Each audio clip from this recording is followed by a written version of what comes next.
Um, Prior to us coming back to order, I'd like to refer anybody who needs translator services to Ms. Paula Balbuena at the podium. Ms. Balbuena? Okay. Thank you, President Irvin. Buenas tardes. Habla Paula Balbuena. Si necesita servicios de interpretación al español, por favor llame al 1805-324-7680 e ingrese el código de acceso 762-960-391 más la tecla numeral.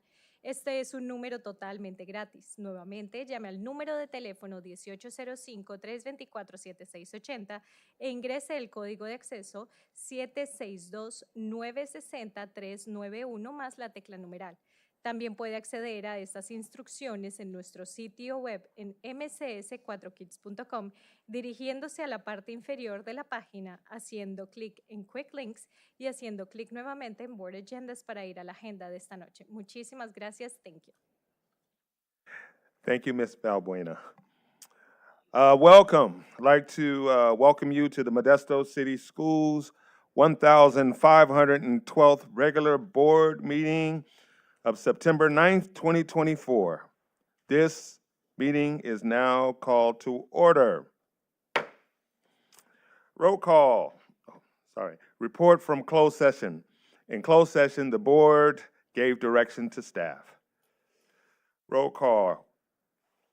Student board rep Dogger on their way, right? And student board rep Gupta on their way. Got caught in traffic there because of an accident. Trustee Brown. Present. Trustee Daly. Present. Trustee Lopez. Present. Trustee Marks. Present. Trustee Mejia. Present.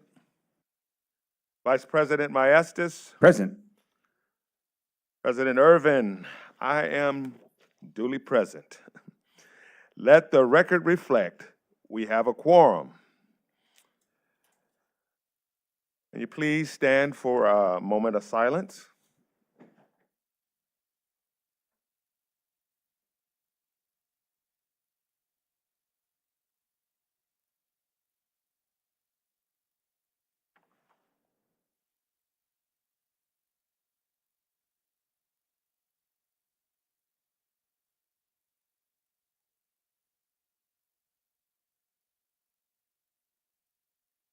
Thank you.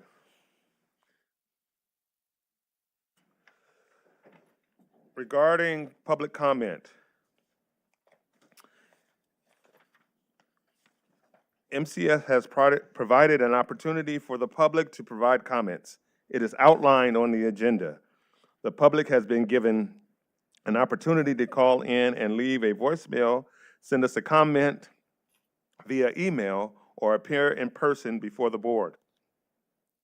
Any public comment received via email or voicemail following posting of the board agenda and prior to noon the day of the board meeting will not be read aloud, but have been transcribed and printed with copies provided to each board member prior to the start of the board meeting and are available to the public. The voice and email public comments will be attached to a future board meeting minutes for approval. This practice will continue until further notice. For members of the public that are interested in commenting in the future, we welcome your comments. Public comments statement, Board Bylaw 9322B. If you wish to address the board during the public comment on a subject not on the agenda, you must complete a public presentation request card and submit it to the board president prior to the period for public comment. If you need assistance from our translator, please indicate so on the request card. Every person who wishes to address the board, please fill out a card. You will find the cards in the lobby. You can hand your comment card to Ms. Chambers in the back of the room. Ms. Chambers, back of the room. I also want to remind you, if you wish to make a complaint against a specific district employee, you should follow the district's personnel complaint procedure. Copies of that procedure are available in the lobby, as are agenda copies which outline the procedures we will observe during the period for public comment. The right to address the board does not exempt the speaker from any potential liability for defamation. If you plan to speak on a topic, please fill out a card now, as no cards will be accepted after the period for public comment has begun. The maximum time for any one speaker is 3 minutes, for a total of 30 minutes. For those of you requesting translation services, an additional minute will be added to your comment time.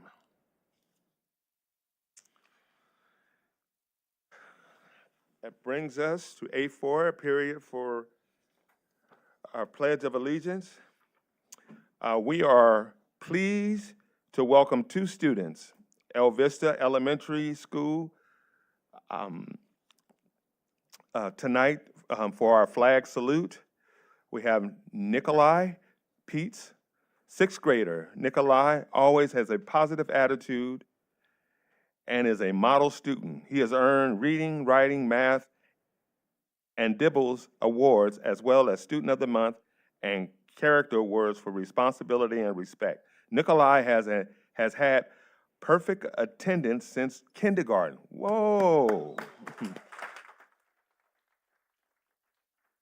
has never missed a day of school. Away from school, he participates in hip-hop dances and Boy Scouts. After high school, Nikolai wants to go work in a technology career. Nikolai, I hope to have you maybe teach me hip-hop one day too. And we have Nola Peets. Man, I guess they're related. Think so?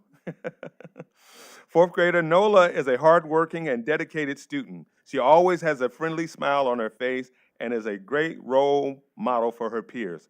Nola also been Student of the Month and received Character Awards for responsibility and respect, as well as reading, writing, math, and Dibbles Awards.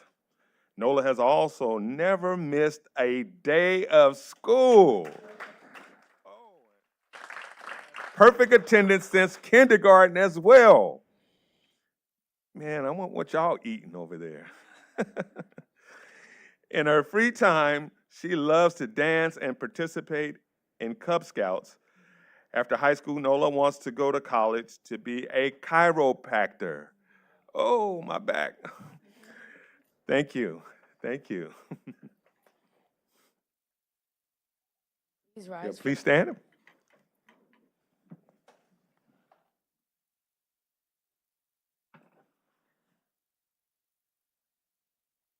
Please rise for the Pledge of Allegiance. Ready, begin.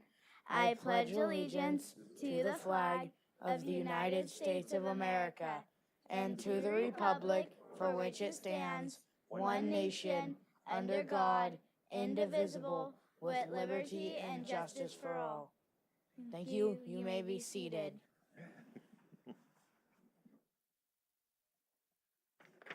Thank you. Thank you.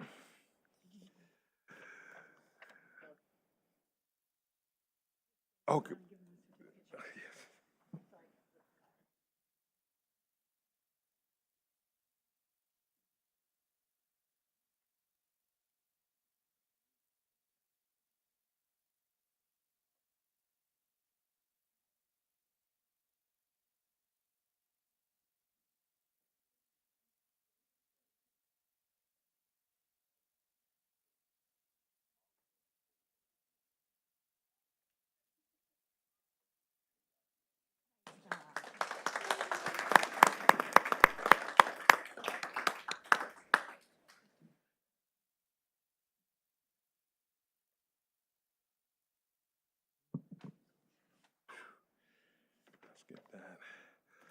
Now we will have a recognitions, and I will turn it over to Mrs. Shams. Thank you, President Irvin. Good evening, Board Trustees, Superintendent Dr. Noguchi, and all of our MCS family, staff, and community who are here tonight. We want to thank you for joining us this evening. And we want to tell you this is our favorite part of the meeting. This actually is our very first recognition for this school year. This is when we get to recognize the exemplary students and staff who demonstrate the values that are embraced by Modesto City Schools.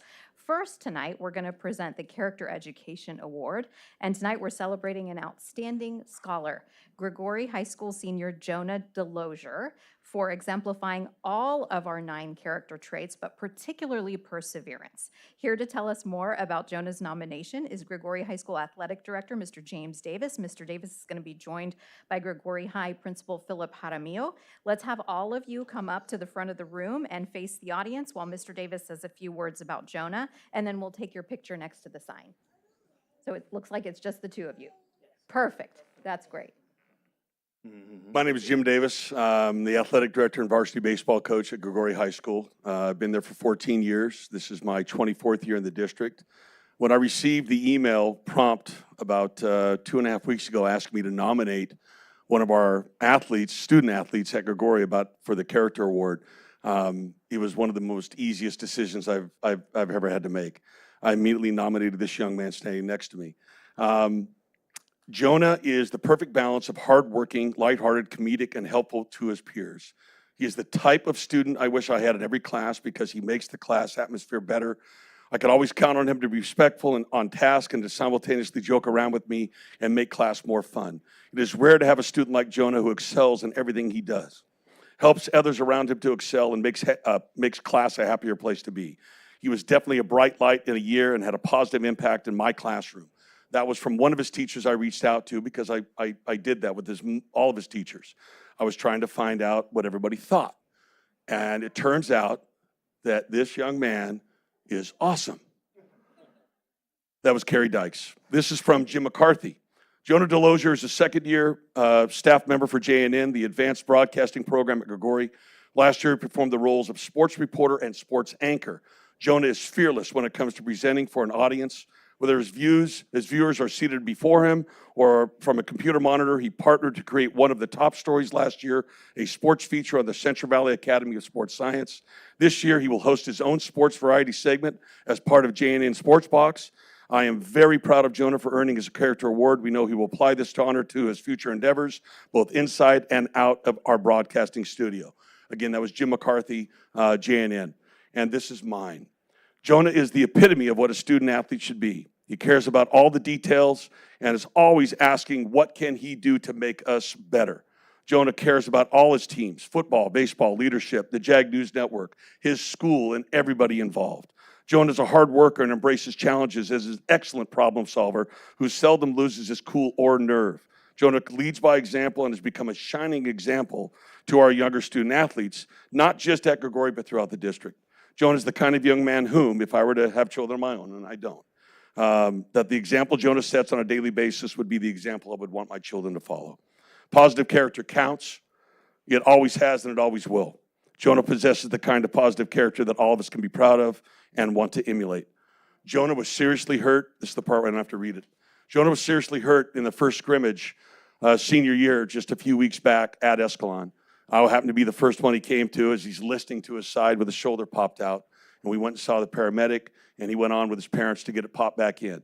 This is the part where I just absolutely have so much respect for him. That is his senior year. There's a very good chance that he just lost his ability to play sports because of the serious injury and the nature of what happened to him. He didn't bat an eyelid. He absolutely smiled, put a sling on, walked around. What can I do? Well, how can I help? I look around the room and I see all of the different character traits that we present to the kids and try to reinforce on a daily basis, and he absolutely possesses all of them. He's a great kid, and I'm so proud of him, Jonah Delosier.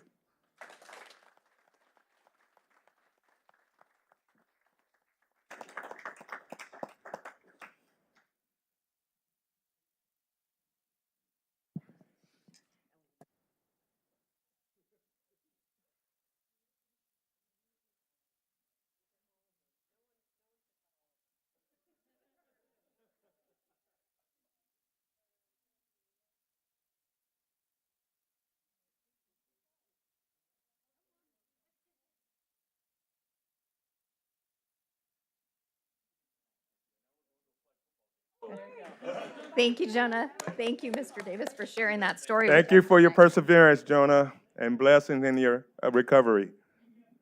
Perseverance is indeed.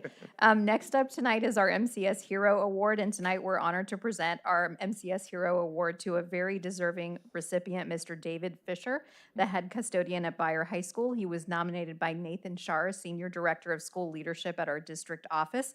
Mr. Fisher, we'd like you to invite you to come on up, along with Mr. Shar and Ms. Cox up to the front, who are going to say a few words about you. Thank you so much. As you said, it is my pleasure to introduce David Fisher, who is a fantastic head custodian at Beyer High School. So let me read so I don't mess anything up for you. On August 15th, 2024, amidst the chaos of the first week of school, an emergency was reported on campus at Beyer High School. After the alarm sounded, Mr. Fisher quickly sprang into action and ensured that the campus was secure. He not only checked on the campus personally, but Mr. Fisher also worked with outside agencies and school leadership to ensure that students and staff were safe, and there was a safe spot for parents to pick up their students. He provided water to students, staff, and outside agencies during the incident, made sure that the campus was cleaned up after the event so that school can resume as normal the next morning. Mr. Fisher's genuine concern for the students and staff at Beyer, along with his quick thinking and action, are inspirational. He truly is an MCS hero. So.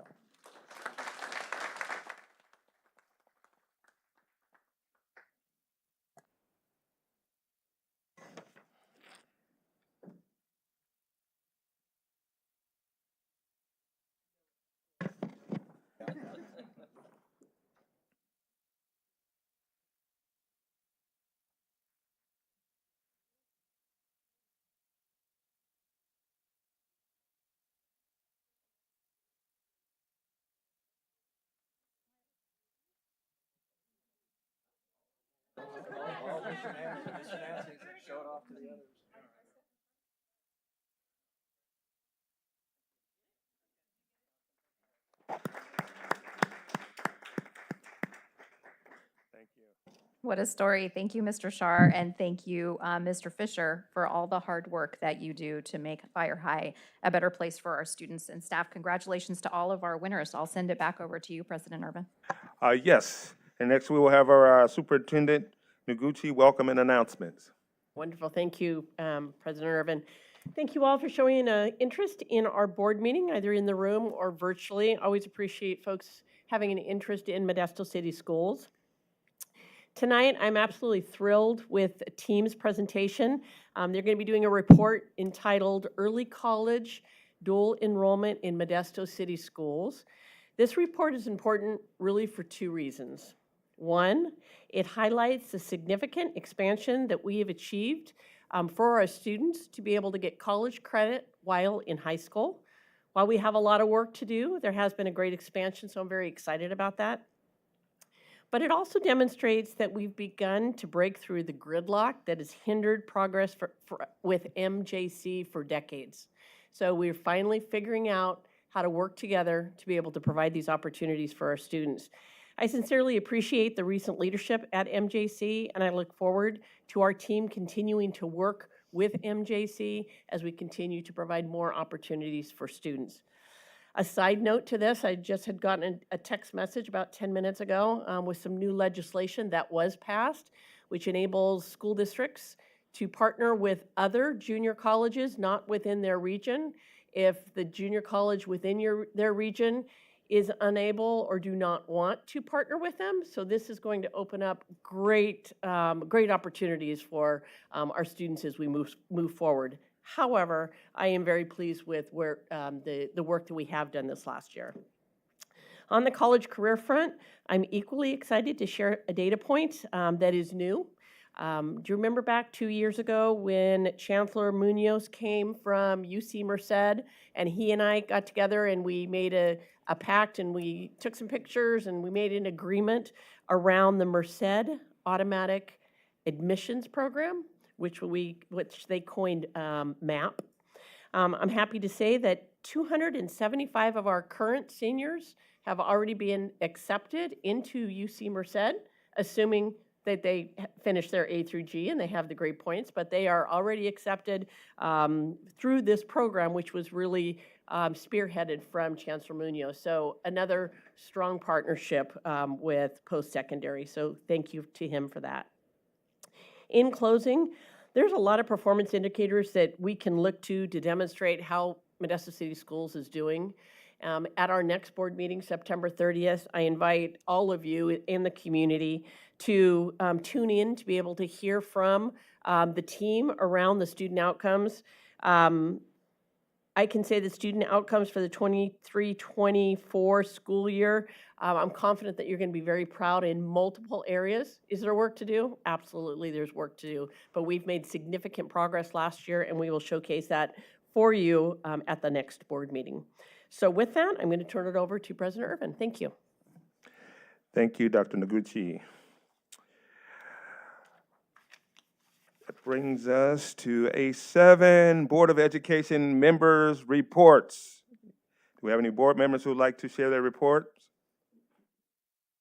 Trustee Marks. Thank you, President Irvin. I have just a few that I've been able to attend this last few weeks. I went to we did a Zoom call with the Delegate Assembly and the delegates around, it's probably around 8 counties now, because we partnered with south of us with Fresno. And so it's been great just to be able to hear back to school, everybody's heading back, and their school, not everybody started on the same date. So that's kind of different too, to hear, oh, we're starting this week, oh, we started last week. So it was a good report and a good meeting. And then I attended the Grigori Back to School Night, which was awesome, and saw the parents there. I also attended the college information night just before the parent night. Wow, a lot of great information for the parents to help prepare their students for college and to just know how to navigate all the things that are going on statewide and locally, and grants available. Just a lot of really great information, and I love to see the room mostly full. It wasn't quite full this year, but it's been really full in the past. So I'm looking forward to seeing that continue to grow. And then I enjoyed the Boys and Girls Club fundraiser. That was awesome. Many of us attended that, and it was a great night to just see the opportunities to raise funds for those that are helping our students. I attended the ethnic study, and thank you, Mr. Brown. I think he's on the board there, so thank you for your hard work in doing that. I attended the Ethnic Studies Guidance Council with a couple of other board members that are on there. I think Trustee O'Mara Mejia is on there with me, and so thank you so much for your time in sharing. That night was a really interesting one. It was asking questions. What is the public asking, and how can we get this information out so the public can have input on how this will be implemented and what the students will be learning, so we can address any issues that might come up ahead of time. And so it was a really good night to be able to just brainstorm. What are parents saying out there? What is the community saying? And how can we address those before we start this new ethnic studies pilot program? And then lastly, the Parents Leading Change. We've had quite a few meetings on that, and we're going to have an event on September 26th at 6 o'clock at the Reno Avenue facility, which is going to be different for us to meet in the Reno Avenue, but we're going to have a bingo night for the parents, and then also information on policies, school policies, and civic engagement and reading and literacy. So I'll have an opportunity to engage with some parents that come and have some just dialogue and be able to have fun together playing bingo. So that's my report. Thank you, Trustee Marks. Vice President Maestas. All right, thanks a lot. I too went to a few of these things, the Boys and Girls Club fundraiser and a few things, so I won't repeat those. We had back to school nights that were a lot of fun, and I got to go to Lakewood, Enox, and one thing I have to say about Enox, and I've been teaching high school for many years, and I know that a high school teacher, we tend to see a drop off in the number of parents that come to our back to school night, right? I remember having classes of like 5 parents come for that. But what I noticed was there was like standing room only in a few of these classrooms. There were so many parents at back to school night, and I haven't seen that in years. So I'm hoping that COVID is in our rear view a little bit, except that I got COVID over the summer, and so I know it's still there. But I think people are coming out, and parents are really supporting the education of their kids. And so it's really, really nice to see so many parents at back-to-school nights over the last couple of weeks. So, and thanks for all the teachers and the staff and everybody that stays late so that they can meet the parents and talk to them about their classes. We got to go to the community brunch this weekend. That was amazing support for some of the programs that are really tied to our schools. I know PALS was there. And so awesome community event for our programs that help support our kids. I met a student that was a friend of my son and goes to our schools, and he talked about his brother who had cerebral palsy and the program that he's been volunteering for to help kids with students with disabilities. So it was just really cool to see the kids working well, they were working the floor to get raffle tickets, but they were also just kind of working and cleaning up and stuff. So they were out there supporting their programs.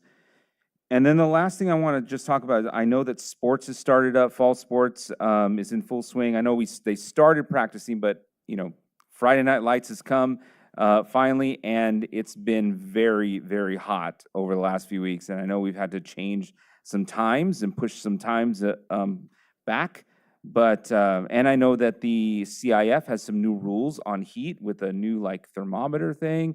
Yeah, that they have to check to make sure that students are safe and that they're getting the proper amount of hydration, and that if it's too hot and there's too many things going on with the weather, that they can actually have to cancel practices. So I really appreciate, I'm just saying this for public record, I guess, I really appreciate the CIF knowing that our weather impacts our kids and that coaches are now following the rules for those and keeping our kids safe. So I really appreciate that, and hopefully the heat is behind us right now too. So I'm pretty excited to go out there and see a football game coming up soon. Thank you. Trustee Brown. Yes, a lot of my time recently has been spent on preparing for the bond initiative, and lots of activity there with a lot of people involved. I want to thank people that are helping us with that. And also want to report on a recent meeting with the Stanislaus County School Boards Association, and some very interesting information was shared with us, including a report from the county Sheriff's Department on human trafficking. And that is a topic that we will be carrying to our board member dinner in April. And so want to encourage everyone on the board and those that normally are able to attend that meeting to be there. And we need to just be aware of what is happening even in our own community that puts our children at risk, and things that we can help do to make sure that our kids are aware and protected. And also, we heard information regarding the statewide bond initiative, Prop 2, and reasons that we as local boards need to take action and try to assist in making sure that that measure passes, in addition to things that we are focusing on within our own district. The ability for us to seek out opportunities for matching funds from the state, and for those funds to be available to us so that we can maximize the dollars that are spent improving our campuses. So I think we'll see some information at a future board meeting regarding a resolution supporting that. So good things are happening on the county front, and I just want to let you know that it's fun to go to those meetings and brag a little bit about the great things that are happening in Modesto City Schools. Thank you, Trustee Brown. Trustee Mejia. Yes, so I was gonna ditto a lot of the things people said. No, I was at the Ethnic Studies Committee, I was at the Bond Committee, the Boys and Girls Club dinner, the community brunch, Society for Disabilities, the organizations that I kind of went with. And I just want to I'm not going to repeat myself on all that, but I do want to invite folks to this month. We start celebrating the Hispanic Heritage Month, starting up pretty soon here for the entire month, I think the 15th to the October 15th. Hopefully we'll get some official, but the reason why I wanted to bring it up is this September 13 in South Modesto, Rematito, the Framework, they're going to have a celebration there starting from 5 to 11 concert and a cultural celebration. So if you want to come, lots of community folks, lots of our students are there performing. They do a lot of our cultural stuff, and our students are participating in that. If you want to see them live, participate and be part of that, join us. I will be there for part of the time, and I look forward to celebrating this month because a lot of our community has that background. So I invite everybody to join us and have some fun and learn a little cultural stuff happening for Mexican Independence Day. Thank you. Thank you, Trustee Mejia. Trustee Lopez. Yes, I happened to go to attend the Boys and Girls Club dinner. It was great being out there. I was also a part on August 20th. I was a part of the Go Public Schools data walk for Modesto City Schools. They make a report of in the areas in which they work. They create a report for the districts in their area of focus, and to really just start a conversation with community around what that means, the potential for partnership.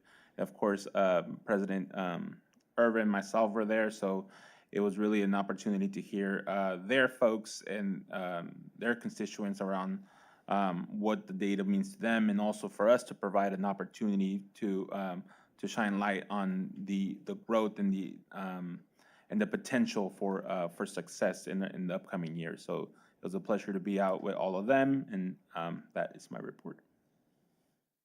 Thank you, Trustee Lopez. Trustee Daly. I just wanted to take a couple of minutes to thank kind of like some others, to thank the admin and teachers for staying late at the back to school nights. I was able to attend Johansson High School, La Loma Junior High, and then Lakewood, Overwright, and El Vista Elementary Schools, and everybody did great. There's some wonderful things happening at La Loma, beautiful murals that are going up, and just a lot of extra things that they're doing to make the campuses beautiful for the kids. And I want to say thank you. Thank you, Trustee Daly. President Irvin, you have anything? Yes, I do. I want to piggyback on Trustee Lopez with the Go Public Schools.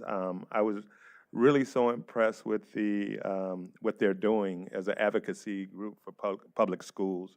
I just wanted to read their mission. At Go Public Schools, we amplify the work of families and their champions, education school leaders, community members, elected and appointed officials, to promote and advocate for the equitable public education of underserved students in California communities.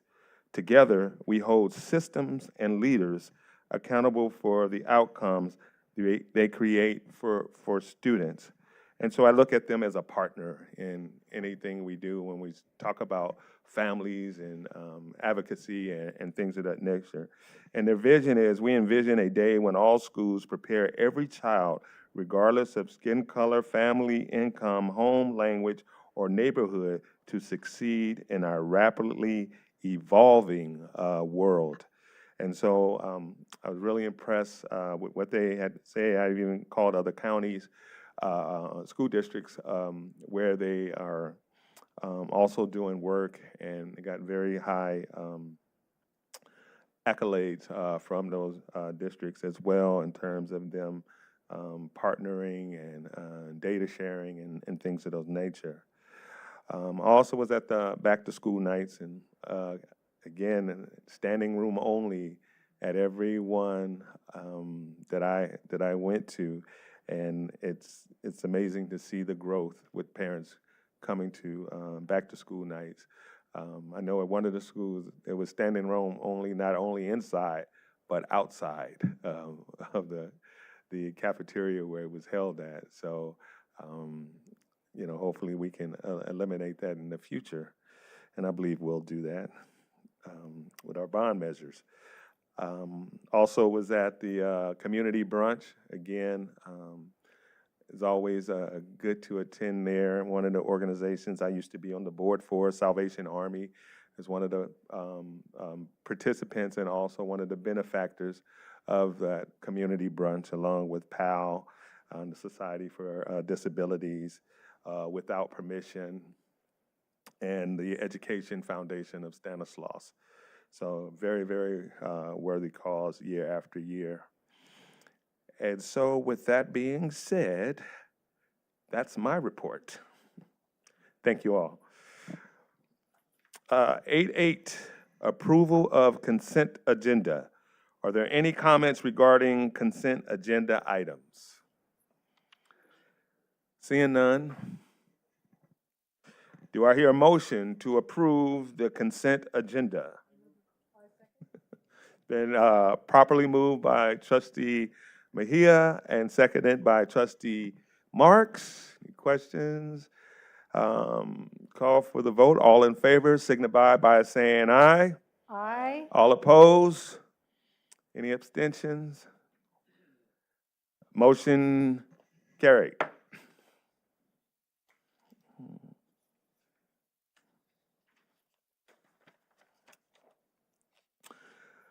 A9, approval of order of discussion action items. We have a request from Associate Superintendent Henderson to pull discussion action item B13, approval of resolution number 2024/25-08, authorizing assignment of teachers outside of the credential area in accordance with Education Code 44258.7 for the 2024-2025 school year. Some of the wording in this agenda needs to be adjusted and will be brought back at the next board meeting. Do I hear a motion to approve the order of discussion items excluding agenda item B13? It's been properly moved by Trustee Marks and seconded by Trustee Mejia. Call for question. All in favor signify by saying aye. Aye. All opposed? Any abstentions? Motion carried. Now brings us to the period for public comment. This takes us to the period for public presentations. Thank you for attending tonight's meeting and showing interest in our schools. I have how many cards? Oh, no cards tonight. Man, I thought we were gonna have enough cards to play spades or Jim Rummy or something. Seeing none, that would take us to B1. Student representatives to the board reports. Our student reps decided before the board meeting that student Dagger would give his report first. Do you have a report to make at this time, student board rep Dagger? Okay, it switched, okay. It's every other, sorry. Oh, okay. Yes. My bad. Student Board Rep Gupta. Thank you. There have been exactly 20 days of school since the first day on August 13th, and each day has taught us many new lessons, and we hope to learn more as the year goes on. So today I would like to report some updates regarding some student experiences. So Club Rush was 2 weeks ago for many high schools, and this was a chance for incoming freshmen to join new clubs and learn about new opportunities. Many of these clubs have already had their first meeting. The music program has also started at many schools. This past Saturday, many band and color guards performed at Stanford for Stanford Band Day. Last Wednesday, seniors at Gregory got to hear from people working in the military regarding many opportunities that many of us did not know about, like the ROTC scholarship, which is a full ride scholarship. And then applications for the California Scholarship Federation have also come out to all high school classes. And then, as many of you guys mentioned before, Back to School Night has also occurred, and as well as Senior Parent College Information Night. Currently, student leadership is preparing for Powder Puff and Homecoming, which is going to happen in October. Yesterday was the community brunch, and I was actually there as a volunteer for Leadership Academy. I know there were also other volunteer clubs like Key Club there and Salvation Army as well. The first Inter-High Council meeting is this Wednesday, and I'm really excited to hear about the multiple perspectives from other schools and about the different high schools in our district. Okay, that concludes my report. Thank you very much. Thank you, Student Board Rep Gupta. All right, next we'll have a report from Student Board Rep Dagger. Great to see everybody here today. Honestly, I'm like really happy to get like back into the motion of things. I feel like a lot of people on campus are really happy to get back into the motion of things. Like everything's like really coming alive. Programs are returning with full force. Clubs are having meetings again. Leadership is back to like weekly activities in the quad. We see fall sports coming up, and campus is just like super lively. And a lot of the ASB classes are getting ready for their HOCO and Powder Puff games like Kaveri talked about. We also had Club Rush happen for a lot of high schools. Gregoria High had it about like a week and a half ago. Modesto High School had it like last Thursday. I personally was running 2 booths, Speech and Debate and Biology Club. And it was like really cool not only to see some old faces, but also to kind of like recruit those upcoming freshmen. And we actually had a pre-registration voter drive as one of the booths there, which was like super cool. And on a more personal note, I got to attend my first Ethnic Studies Guidance Council meeting on the 26th. I saw Trustee Marks there and Trustee Mejia as well. And honestly, it was like really cool to get an inside view of the troubleshooting that's kind of going into the implementation of this like very important curriculum. Especially the whole experience of hearing from a lot of different perspectives. So, you know, who each have their own expertise. We had actual like high school teachers, we had college teachers who like actually taught the course at places like Stan State, directors at the CIPD, Mr. Patterson was there as well. And it was even cooler to kind of share my own personal thoughts and like tackle some of those questions that Trustee Marks was talking about from a student's perspective. And then finally, like Kaveri mentioned, we have our first Inter-High Council meeting this week on Wednesday. And not only are we super excited to hear the input from all the different high schools, but we also really kind of want to get started on that service project brainstorming. Me and Kaveri have already started brainstorming like some of the service project ideas, and so we're going to kind of bring them up at the meeting and see what they think. So yep, that's my report. Thank you, Student Board Rep Dagger. Next it takes us to B2, the Modesto Teachers Association report. Mr. Peterson. Good evening, Board President Irving and trustees, Superintendent Noguchi and Cabinet, Modesto community. My name is Chris Peterson, proud president of Modesto Teachers Association. On behalf of our membership, led by our Political Action Committee, Board of Directors, and Representative Assembly, the association has endorsed Measure X for the 2024 election. This TK8 school bond invests $85 million into our elementary sites, providing much needed funds for multi-purpose rooms, improved access for students with disabilities, renovate or replace aging, deteriorating student restrooms, improve fire and emergency alarm systems, and provide space for instruction in subjects like music, art, science, technology, and engineering. To support Measure X and the endorsed school board candidates, MTA would like to invite you and the community to our precinct walk, Saturday, September 28th at 8 a.m. at our office, 817 Coffee Road, Building E, subtle plug. We're across the street from the Downey CTE construction facility in their parking lot. We'll feed you breakfast to entice your participation. This is the modern 21st century, so we will not have old maps and silly folders. We have apps, and we'll use your cell phones, much more efficient, and we'll provide the maps and addresses electronically. Use the system in 2022, and it is a brand new, much more convenient.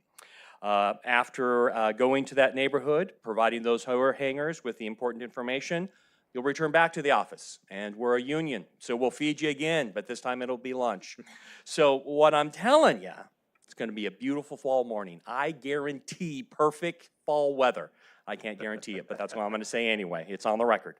We'll feed you twice, and we'll get your exercise and steps in. What an opportunity to support our schools and our district. We hope to see everyone there. Saturday, September 28th, 8 a.m. Thank you. Thank you for your report. Next, we have CSEA President, Ms. Peterson.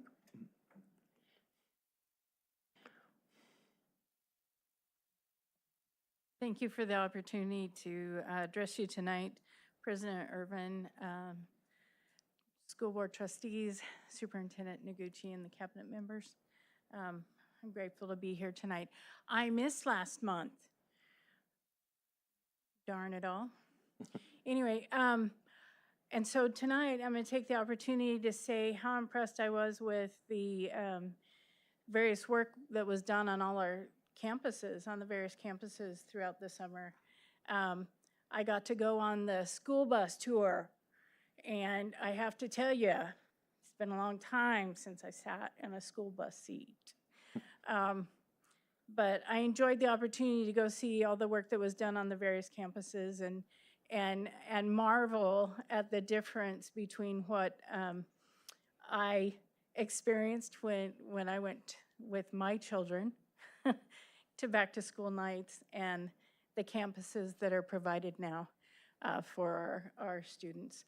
It all takes time, I recognize that, and I'm just grateful to see those beautiful campuses. I was really impressed with the multi-purpose rooms, gotta tell you. We, as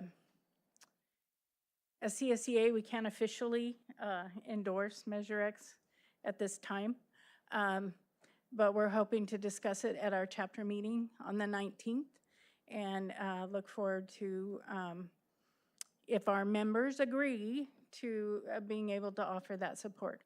But we will have that conversation at our meeting this month on the 19th, if anybody wants to attend and share out any information about that. I'm also extending an invitation to any current school board members, whether you're up for re-election or not, to come to our meeting on the 19th.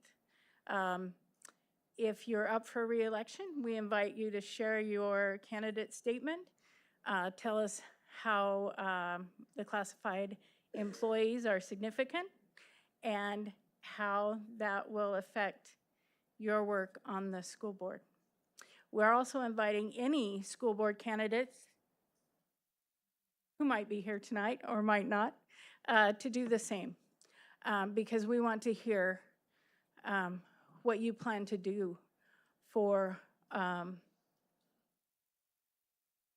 school district, our students, and the employees of the school district, whether they be, well, we want to hear about classified, but whoever, in whatever capacity they fill. And that reminds me, I wanted to give a shout out to everyone who prepped the campuses for, and all that involves, if I interrupt myself too many times, I'll get lost, but all that entails are the campuses, the physical facilities, but also all the computer technology, all the networking that's involved, those are the two things I know most about, but everything that is encompassed. The nutrition services had meals for our kiddos on the first day. It's just awesome, everything that is done to prep for that opening week of school. And I'm just impressed with what everybody does to bring that together. Our next two meetings are September 19th at Downey High School. And yeah, I didn't look it up. The third Thursday in October. When does it start? And it starts at 5 o'clock and it'll be at Downey Cafeteria. And so we invite all who would like to attend. We'll introduce any visitors, and then during the good of the order, we'll give you opportunities to speak to our members and answer questions. Thank you so much for your time. Thank you for your report. Next is B4, report on early college dual enrollment in Modesto City Schools. We have Ms. Barkus.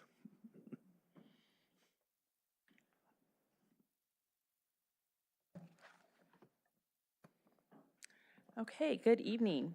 Good evening, President Irvin, Board of Trustees, Dr. Noguchi, and Cabinet. My name is Rachel Barkus, and I am the Senior Director of Educational Options. Today, I'm excited to share with you how our early college and dual enrollment programs in Modesto City Schools are preparing students for both college and career success. Through a strong partnership with Modesto Junior College, we are providing students with the skills, knowledge, and experiences necessary to thrive in today's society. The purpose of the presentation is to review the history and expansion of dual enrollment and the early college model within Modesto City Schools. I'll explain the expansion of early college and what the process has been. We'll highlight the number of students that are served within the programs and showcase the success of students in dual enrollment and early college. So looking at our collective why, at Modesto City Schools, we believe that preparing students to thrive goes beyond academic achievement. It's about instilling the character traits and skills that they need to contribute positively to society. Our programs not only focus on academic success, but also on real-world experiences that prepare students for life after graduation. Whether students choose to continue their education at a four-year university or enter the workforce, they can go with confidence and readiness, having already experienced college-level rigor in high school. For our district goal alignment, at Modesto City Schools, our vision is that every student graduates with the skills and knowledge and traits essential to thrive and contribute. This vision drives all of our efforts to provide equitable access to college and career readiness. Dual enrollment and early college programs are central to this mission. This helps meet us goal number 1 to increase and maintain academic achievement while providing equitable access. Okay, as with any educational program, we have a lot of different terminology that will be used, and so I want to be able to review that for you so that you'll know what language I'm speaking when I use these words. So first of all, early college. Early college is a program that allows high school students to take college courses during the school day. In this case, they earn both college credits and high school credits before graduation. Students typically receive 3 college credits and 10 high school credits with an honors GPA credit for each semester course, and that's early college. Career technical education transitions. This used to be known as 2+2 articulation years ago, and this is where high school courses that have gone through an agreement process with MJC, they provide a course outline, a course final, and final grades, providing opportunity for students to receive 2 college credits for the high school course that they took.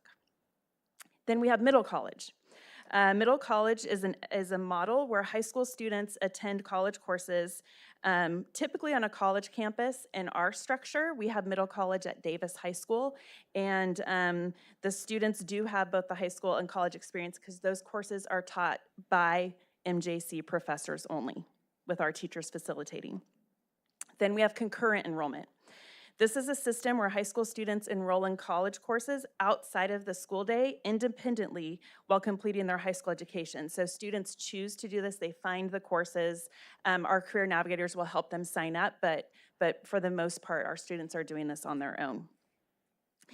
The next acronym is CAP, or College and Career Access Pathways.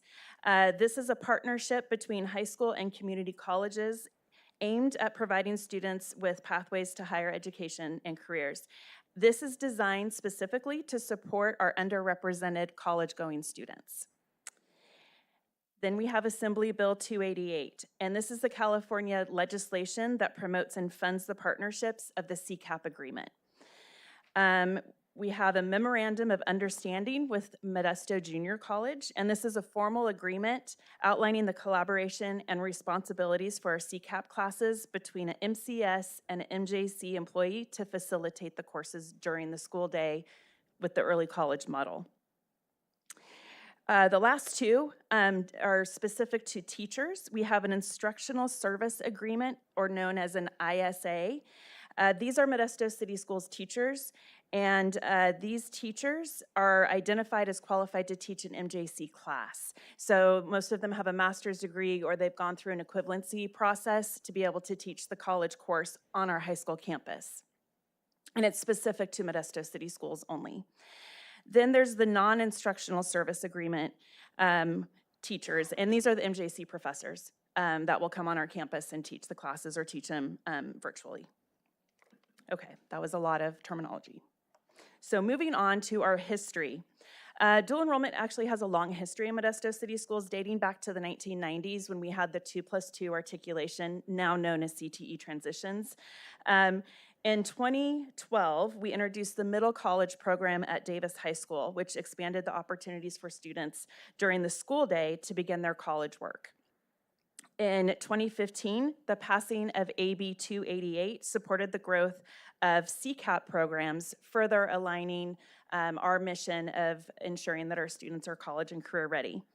In 2017, we launched the Modesto Technical School at Elliott, which gave our at-risk students more opportunities to develop career-specific skills while earning high school and college credit simultaneously. From 2019 to the present, we've continued to expand.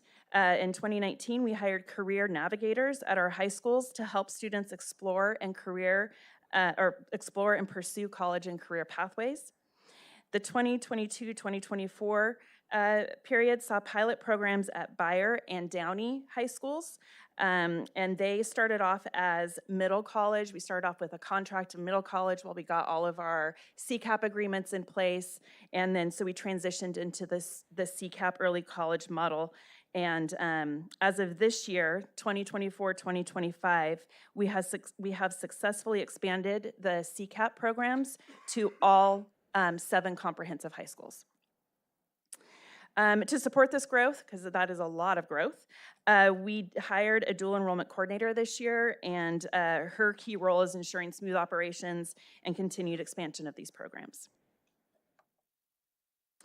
Okay, so now to review some of the data. In spring, and I'm starting with spring of 2024 because that's obviously our most recent for comparative purposes. The college credit courses, these are the courses that are taken outside of the school day. The dual credit courses are our middle college classes, meets and METs, and the CCAP early college at the schools. So students, for college credits, we had students earn 920 credits in the spring of last year, and 72.9% earned credit rate. So in other words, of all the credits that were attempted, 72.9% of our students earned those credits. And remember that these are the courses that they take independently of any supports at the school site. For our dual credit programs, there were over 1,043 credits earned with an 89.8% earned credit rate. We believe that the reason that this rate is so high is because of the support of the teachers in the classroom, because these are the courses that students are taking during their school day with the support of Modesto City Schools teachers. This chart represents all of the courses that are offered at our schools. You can see that American Sign Language, US History, English, and Math are offered at all of the schools. Some of those are ISA models, others are non-ISA models. Additionally, we were able to offer chemistry, Spanish, computer science, art, ag mechanics, calculus, and statistics at schools that had identified qualified ISA instructors. So that's why some of the schools are offering different courses, is because we had teachers that held the master's degrees or the equivalency qualifications to teach those classes. Early college enrollment. In the spring, there were only 200 students enrolled in early college. Okay, so those are the courses that are offered during the school day with our staff. This year in the fall, our last look, we had 914 students enrolled. So there's been a rapid growth, and that's because we've been able to offer these courses at every single school. So also in this graph, you'll see that English-only students make up 56% of participants in the fall. English learners had a significant increase from 0.05% in the spring to 4% in fall of 2024, highlighting the efforts to provide these students with more equitable access. And then for our reclassified students, it grew from 33.5% in the spring to 40% in the fall. Our students with disabilities increased from 7 to 11%. For our Hispanic and Latino students made up the majority of the students that are enrolled in these programs, representing 52% in the spring and 54% in the fall. And this aligns with our district demographics, which are also shown on this chart. And it shows that we are supporting a significant portion of historically underrepresented students in higher education. White students decreased slightly in representation, but our Black African American students increased from 0.01% in the spring to 3.7% in the fall, reflecting a growth in outreach and participation from this demographic. Okay, and now for our next steps. This includes monitoring and supporting all students' access to early college. We want to be sure that we're providing these opportunities to all of our students, and so we'll be making concerted efforts there. Solicit feedback for continuous improvement from our staff, MJC's staff, our students, our families, to find out how we can improve and make this process even more seamless for them to be involved in. Evaluate and adjust policies and procedures. We want to seek input, again, from all of the educational partners to make sure that the way that we're running things is really appropriate for everyone. Monitoring and reporting student progress is going to be extremely important, as these courses are college and high school credits, and so that is one of the tasks that our dual enrollment coordinator is going to be assisting with. We will continue to strengthen our partnership with MJC and now perhaps other community colleges with the new law that just passed. We will continue to assess current program outcomes, and we really want to encourage our Modesto City Schools teachers that are qualified to teach these courses. Thank you very much, and I will turn it back to the board. Thank you for your report, Mrs. Barkis. Are there any comments from the community? Seeing none.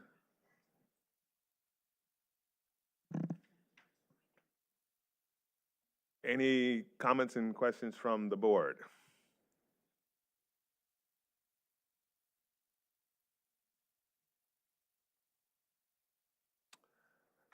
Student Rep Gupta.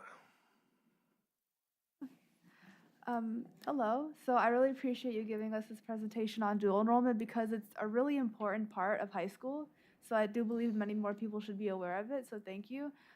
Personally, I've been taking dual enrollment courses like on and off since freshman year. And one really good opportunity that I did this summer was the CNA program. There was a certified nursing assistant program at MJC, in which we did 60 lecture hours and 100 clinical hours, and then we got to take a test like at MJC to become an actual licensed CNA.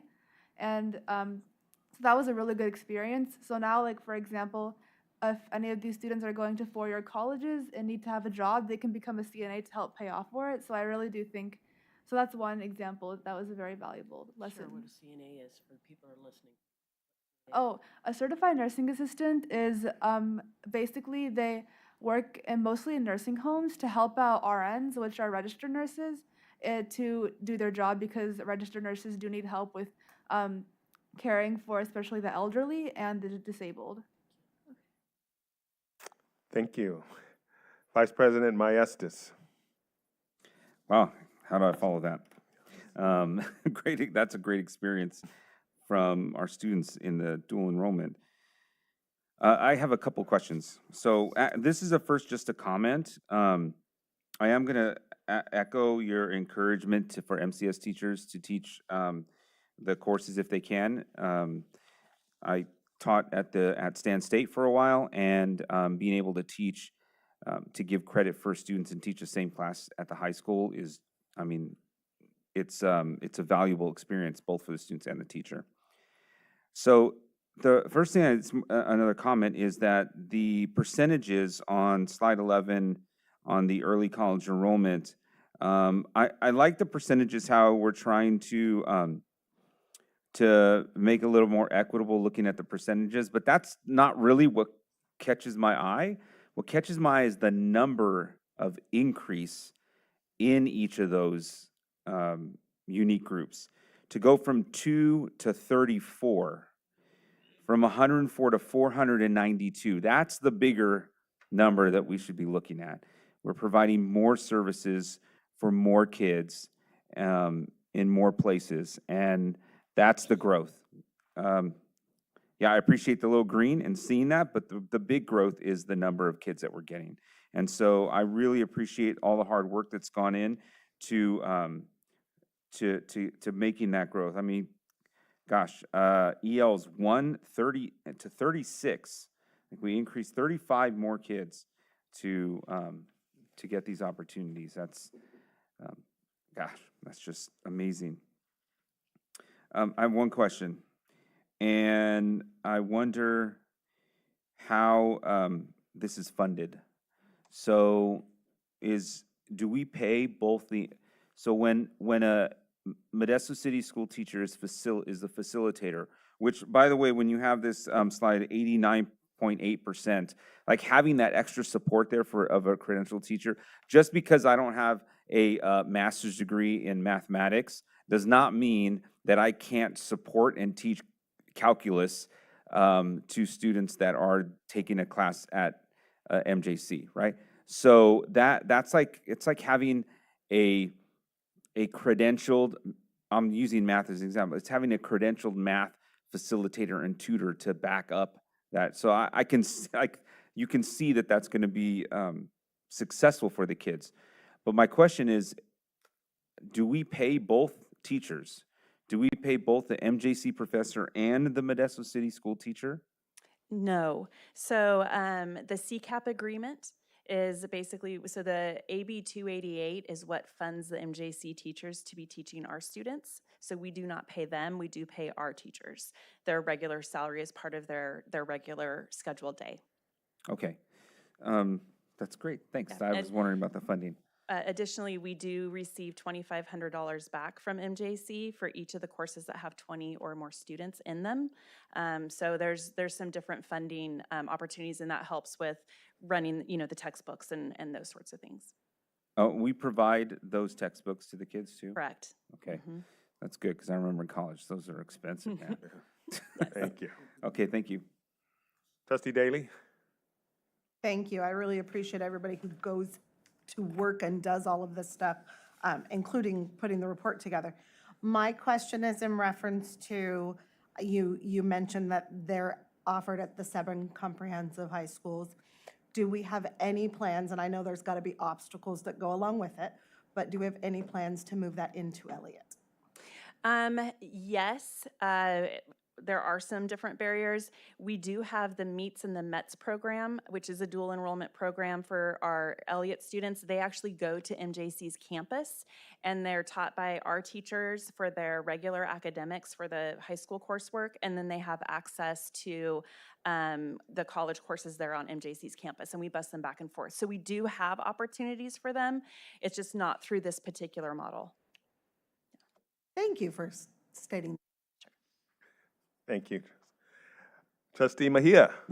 I'm just thrilled and I'm happy. I just want to say great, and I look forward to hearing more. I think that number is going to continue to increase, and hopefully the partnership with MJC and other colleges kind of challenge the colleges a little bit to step up their game and maybe even give us in-kind professors into our schools as well as a future. I know it's possible, and I know they've talked about it for a long time. So I just want to commend you for the work, and I just look forward to seeing more reports of the continuing increase, and as students see how this could benefit them in the long run, and also maybe saves the parents some money down the road, as they don't have to pay for additional college time.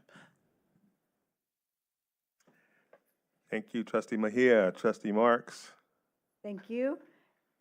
So awesome. I love seeing this program expand so fast, and just to see the students taking this opportunity to get this dual credit. So they're, like Trustee Mejia said, ahead by the time they get out of high school. And then also the Elliott students, I know when going to the Elliott graduation, how special that was to hear the number of students that had taken, they didn't call it dual credit, but they took technology and something else, I can't remember, but that was awesome. So knowing that they got a head start on their graduation too.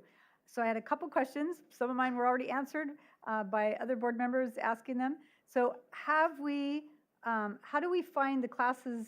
Do we have enough space to find the right classes for these programs? Are we replacing classes with them, or how's that working? I love that we're doing it, so I'm just wondering how that's working. So we're not necessarily replacing classes. So for example, at Byer High School, Scott Bradley is a US history teacher. He's one of the ones that's an ISA teacher. And so he's still teaching his US history class. It's a dual credit class instead of history. He's also still teaching his AP history class too. So students do have options of either. So it's not taking I mean, from my perspective and what I've seen, it does not take away from our teachers or our courses. Okay, that's great. Yeah, I thought, wow, if we expand this, how is this going to work? But I see most of it are things that we're already teaching, computer science and US history. And then lastly, my last question is, so what grade of students are taking those? Are they mostly juniors and seniors or just seniors? So this year, the way that we structured it is that the American Sign Language class was offered on the ballot for 10th through 12th graders. Okay. The US history class is for 11th graders, as that's a graduation requirement for that year. And then the senior year, we were offering the English 101 and Math 101 as a cohorted back-to-back. So it satisfies their English requirement for their senior year, and then it gives them an extra math class. Oh, that's awesome. So I'm wondering so when you brought up the English 101, it reminds me of, we used to hear from MJC concerns about our students being adequately prepared to take English 101. So this is going to be awesome. So I'm hoping we hear back that, wow, your students are over-prepared. They've already completed this class. Now they can go on to English 102. I don't know if it's 102 or how the numbering works now after I was there many, many years ago. But that's exciting. So I just appreciate that our students have such a great opportunity. So that's good. Thank you. Trustee Brown. Yes, at the School Boards Association meeting that I went to, our representative from MJC spoke about the increased enrollment this year at MJC and mentioned that the involvement with the dual enrollment programs is helping to build the attendance at MJC. And they expect that to continue to grow as our students get a feel for the campus and really feel like they're part of it even before they graduate from high school. It's a great way for that, for us to help support MJC's involvement in the community. One question that I have, I know that through COVID and even afterwards, MJC offers virtual courses that they didn't before, and we have students that participate in our Modesto Virtual Academy. And I want to find out what option we offer through MVA for students to be involved in college courses. Do we have numbers on, or do we encourage those students to participate? Some teachers, they're definitely presented the opportunity. So MVA students are aware of the opportunity. I can find out, I can look into how many students are accessing or any type of early college dual enrollment opportunity. Thank you. Trustee Mejia. I actually had similar question to that, but like how many of those courses are online? And I know that presents a bigger opportunity because they don't actually have to occupy space. They can do it online. There's some courses at MJC that they offer online. How many of our students are taking those? And is that a conversation that to expand that a little bit more, just in case students want to do it online versus in an actual, like at the physical high school? So what I can speak to that, the students that are taking the courses at the high school with the facilitator in the classroom, those classes are online, so those are virtual classes, and that's one of the reasons that the facilitator is so important in that classroom to help guide students through the online module process. Thank you. I had a question. I kind of came to the conclusion with the by the way, great work. I mean, these numbers are monumental, And that's a testament to your, the work that's going on behind the scenes to make this happen. So definitely want to recognize that.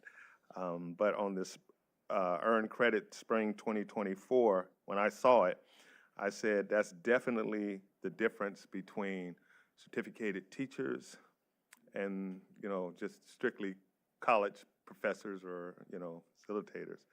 And it shows me that we have some benefits to having our teachers teach those courses.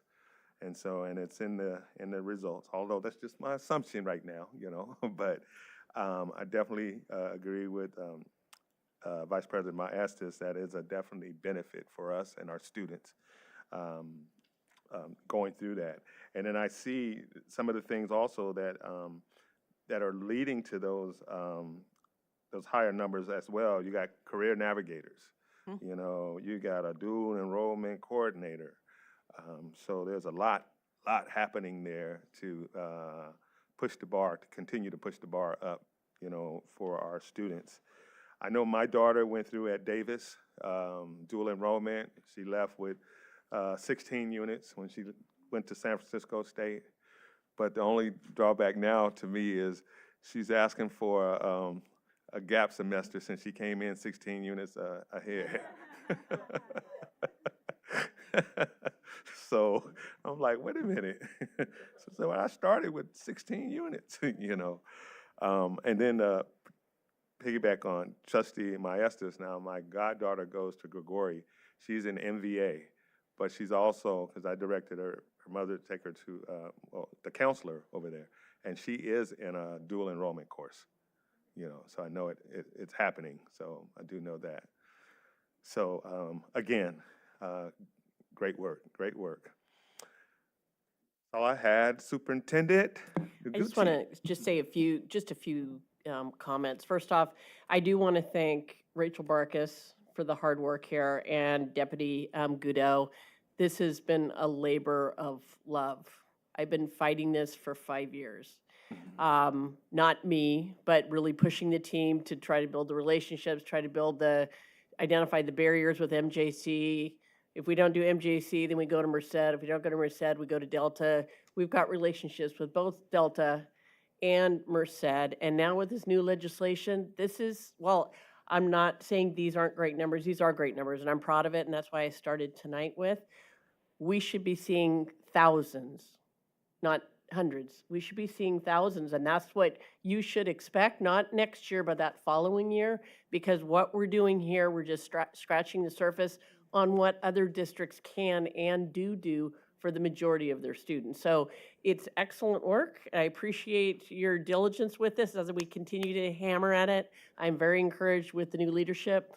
Actually, Brian Sanders, we began working with 2 years ago, really trying to figure out how can we break this code, how can we break the code. He's now the president, but it's more than that. It's really shifting the mindset of that institution over there to embrace the work at the high school. It's not taking jobs. It's not taking MCS jobs or MJC jobs. It's doing it together in support of 89% passage rate so our students can leave and tape gap years on their parents. So I leave that because I'm going to push for much higher expectations, even though this is great work for everyone involved. So thank you. Yes, thank you.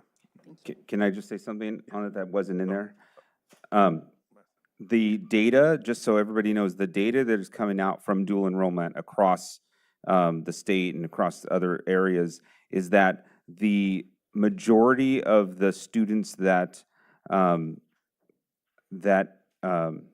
benefit from this are students of color and students of low socioeconomic, and those are the ones that get opportunities for college and career readiness.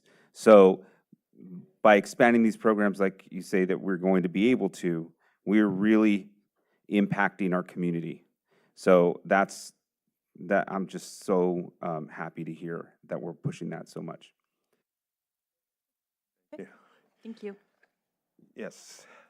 B5, approval of unaudited financial statement for 2023-2024 school year. Mr. Tim Zerly.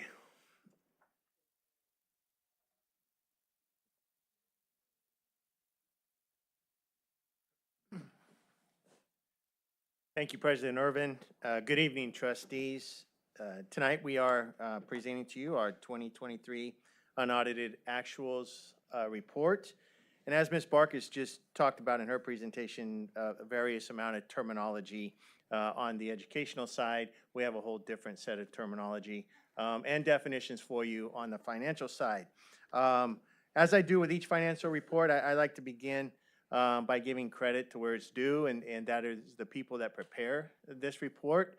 Executive Director Michelle Price and Director 2 of Financial Services, Kim Kamstra, are the ones that are solely responsible for the data and the numbers that you see that I get to present for you tonight. Unaudited actuals is really the transition of our district financial statements from traditional budget reports, where every other presentation throughout the year is about budget and what is our budget and what do we think, how do we think we're going to end up in comparison with our budget. This is traditional income statement reporting, highlighting revenues and expenditures. And so we will provide you with details of our 23-24 unaudited actuals, which really looks at back in May and June when we adopted our budget, we had an estimated actuals, and now this is how did we compare just back in June when we adopted our budget versus now that we've actually closed our books. Our budget should and does support the MCS vision that you see on the screen, that you'll see with every presentation. It's about our students and about every student graduates. And our budget supports that, and it will continue to support that, that collective why.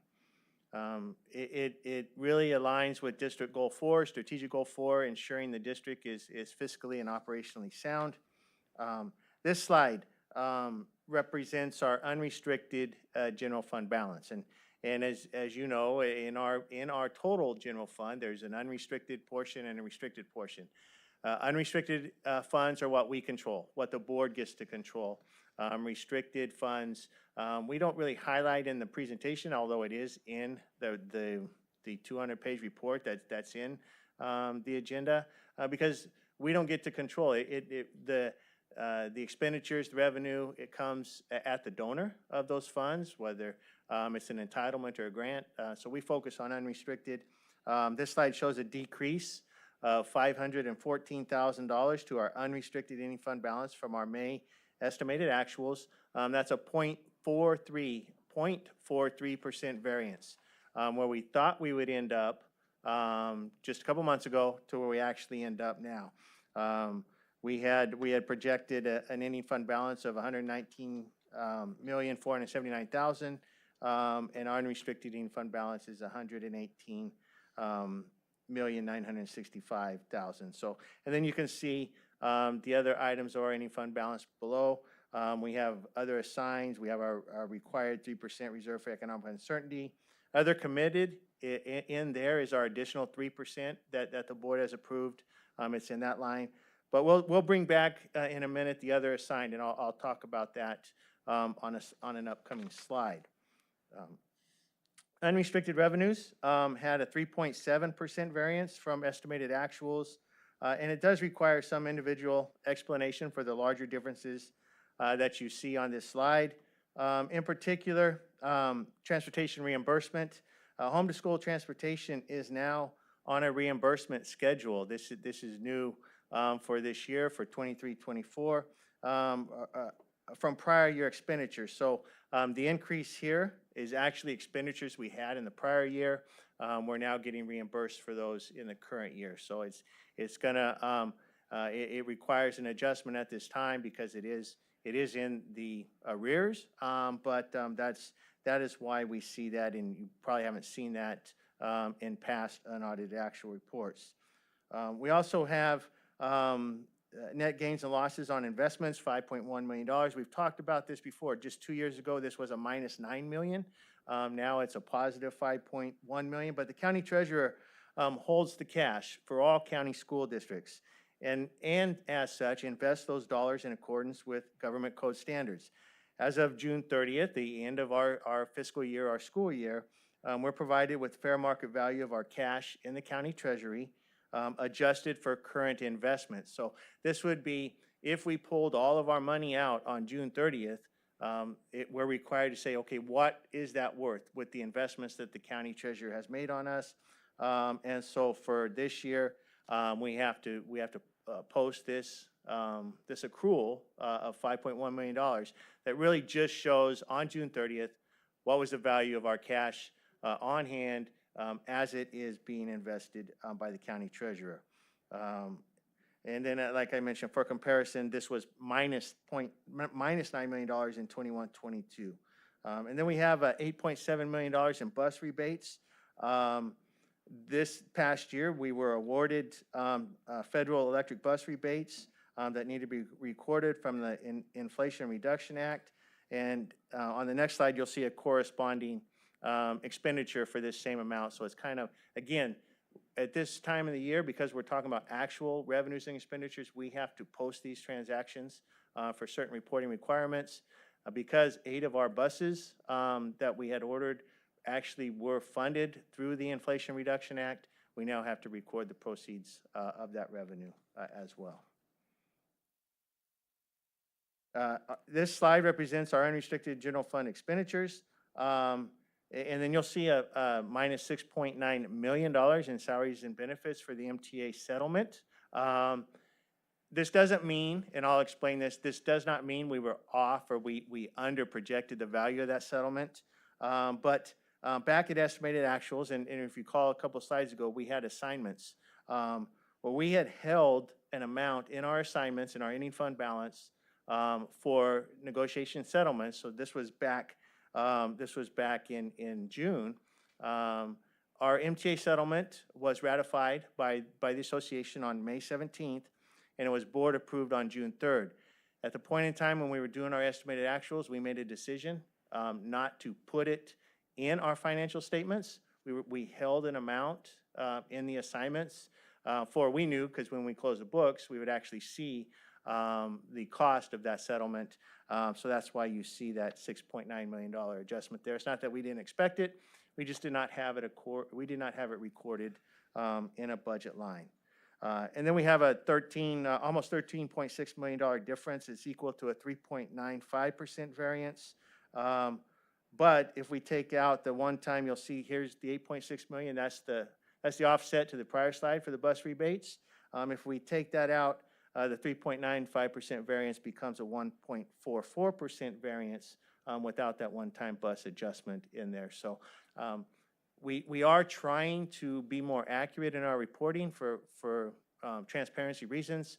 And I think this shows the work that's being done by Michelle and her team in making sure that there's not a large amount that ends up falling to our fund balance at the end of the year because we did not follow through with the intended purposes of that.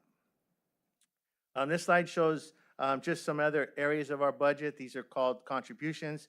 As we know, we contribute to special education program. That is an underfunded program. And we also contribute to what's called routine restricted maintenance. We're required by law to set aside 3% of our total general fund expenditures, unrestricted and restricted. We have to set that aside in routine restricted maintenance. And what that does, why we do that, is it keeps us eligible. Earlier, Trustee Brown was talking about a state bond program. So if we want to participate in a state bond program, we have to have this 3% set aside for routine restricted maintenance in our budget. It makes us eligible if or when those funds become available. And then the increase to special education is also due to the MTA negotiated settlement for our special education teachers. So again, we did not back in June. We didn't have it as a budgeted expense. We held it in our ending fund balance, knowing that it would come out when we actually paid the negotiated settlement to our employees and reported our unaudited actuals. All of our other district funds closed 23-24 with a positive ending fund balance. So you can see we have an additional $220 million in other funds for the district for these areas that are noted on this slide. And this slide represents budget adjustments for the current year, 24-25, since the June adoption, that now show up on the report that you have, that we're asking you to approve in the current year column. And these will be explained in detail with our first interim budget update. But you'll see the adjustments on here. Again, the majority of it is for the salary settlement agreements with our Teachers Association. Next steps, staff is recommending approval of our 23-24 unaudited actuals financial report for the general fund, but also all funds within the district. Thank you, and I turn it back to you, President Irvin. Yes. Thank you, Mr. Zerley. And thank you, Kim and Michelle. Are there any comments from the public on this agenda item? Seeing none, are there any comments or questions from the board?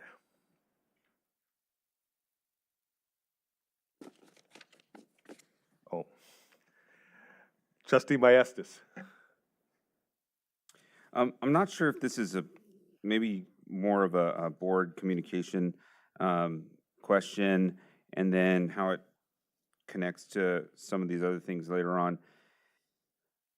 I read that there is a possible change in the way schools are funded from ADA to enrollment-based, going to the governor's desk sometime soon. If that gets passed, how does that change our, does it change it pretty drastically, or what do we think? I haven't seen specifics of that legislation, but we're funded on the percentage of that our students attend throughout the year. So it's an average daily attendance. If we have a student that attends 90% of the time, we get 90% of the funding for that student. If it's enrollment based, if we have that student enrolled, then there's a dollar amount that would be attached. I don't know what that dollar amount would be, but we would get funded based on that student, whether that student attends or not. Right now, through positive attendance, it's however often that student attends during the school year, during the 180 days, whether that's, we just heard 100% from a couple of our right. flag salute elementary students. So in that case, we would get whatever it is for that grade level, we get 100% of the funding for that student. But it could be 80%, 85%, 90%, depending on how often that student attends throughout the year. Enrollment-based, obviously that would be if the student is enrolled. I'm assuming right now October is kind of our CBET or CalPADS date that we certify our enrollment, so there would be some sort of an enrollment-based funding for having the students, whether they attend 100% of the time or not. Yeah, maybe just a board communication, and if you hear any, look into that so that we know where we're going with our, where our budget ends up going with that, if that happens. Thank you. Trustee Brown. Yes, as we move into tougher economic times and predictions that we see with COLA being pretty flat over the next couple of years, it's really helpful for us to see such clear definition of where our money is and how it's moving. So we appreciate the clarity of these reports. And just for some fun historical perspective, there was one line item here that didn't get much attention. That was the unrestricted lottery increase. I can remember the days when the lottery money was the only positive on our financial reporting. We knew that we were going to get lottery money, but we didn't know where the rest of it was going to come from. So it's nice that that's kind of a buried number right now, and that we're in a pretty good financial position. And appreciate the good work that's being done to help us carefully control these funds that we receive from the state and ultimately from all of our constituents who contribute with their taxes and help fund California. Yeah, and it's not intentionally buried. I mean, it is a transaction that happens every year, and it's based on our annual attendance. So we have to wait until we have a better feel for what is our annual attendance, and then Michelle and Kim, they'll do an accrual for that. And so, yeah, it is definitely needed and welcome, and but it is, you're right, it's in our revenue operations, it really is a small piece of what we have to operate with. Yep. Thank you. Thank you. And I had a couple questions just on what's the charter oversight fees? Those are the two charters that we have, that we're the charter agency for, Connecting Waters, and Aspire. the other one that is familiar to us, Aspire University. But as their revenues grow, whether it's through increased enrollment or it's through dollars that are provided to them, then our charter oversight fee percentage will go up as well. And so that's what that represents. Oh, okay, okay. And then last one,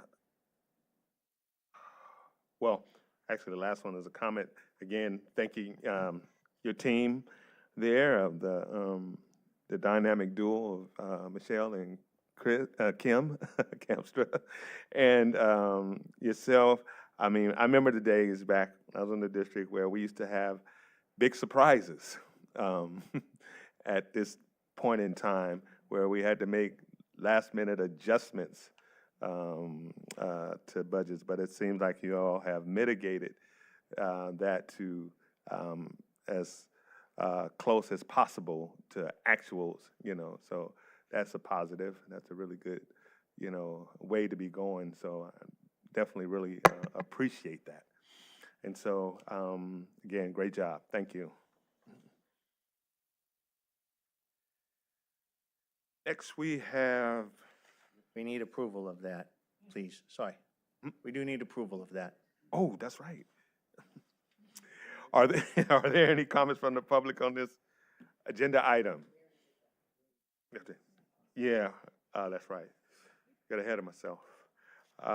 With that being said, I will entertain a motion. Been properly moved. Second by Trustee Brown. All in favor signify by saying aye. All opposed? Any abstentions? Motion carried.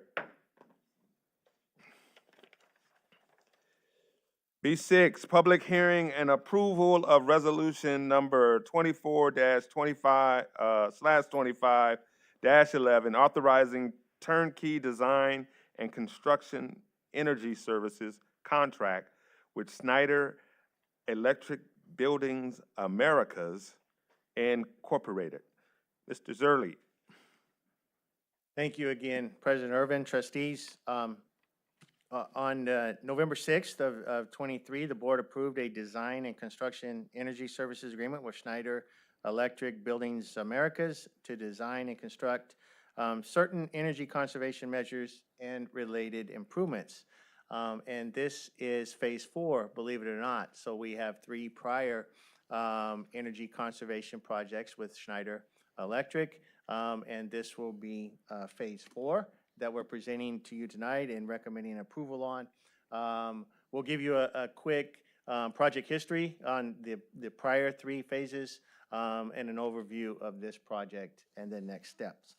Again, like our budget, our projects are designed to meet our MCS vision for our students. And this particular presentation aligns with Goal 4.3, investing in school facilities and infrastructure, with a focus on sustainable initiatives, health and safety, and engaging learning environments. So phase 1 was approved by the board April 18th of 22. That was the beginning of our dive into the sustainability or energy conservation pool, and that included EV charging infrastructure part 1, 6 SOLs, sustainable outdoor learning environments, and then solar carports at Davis High School and transportation. We have received permission to operate, or PTO, for all of the phase 1 projects, and phase 1 at the time was estimated to have an $18 million utility savings during the life of the project. Phase 2 was board approved on March 6th of '23, and that was for solar carports at Beyer High School, Downey High School, and Johansson High School. We have received permission to operate for Downey. We received permission to operate on June 28th of '24, just this past summer. I know you may get questions, and we get questions all the time. Are we producing? Are our solar panels producing?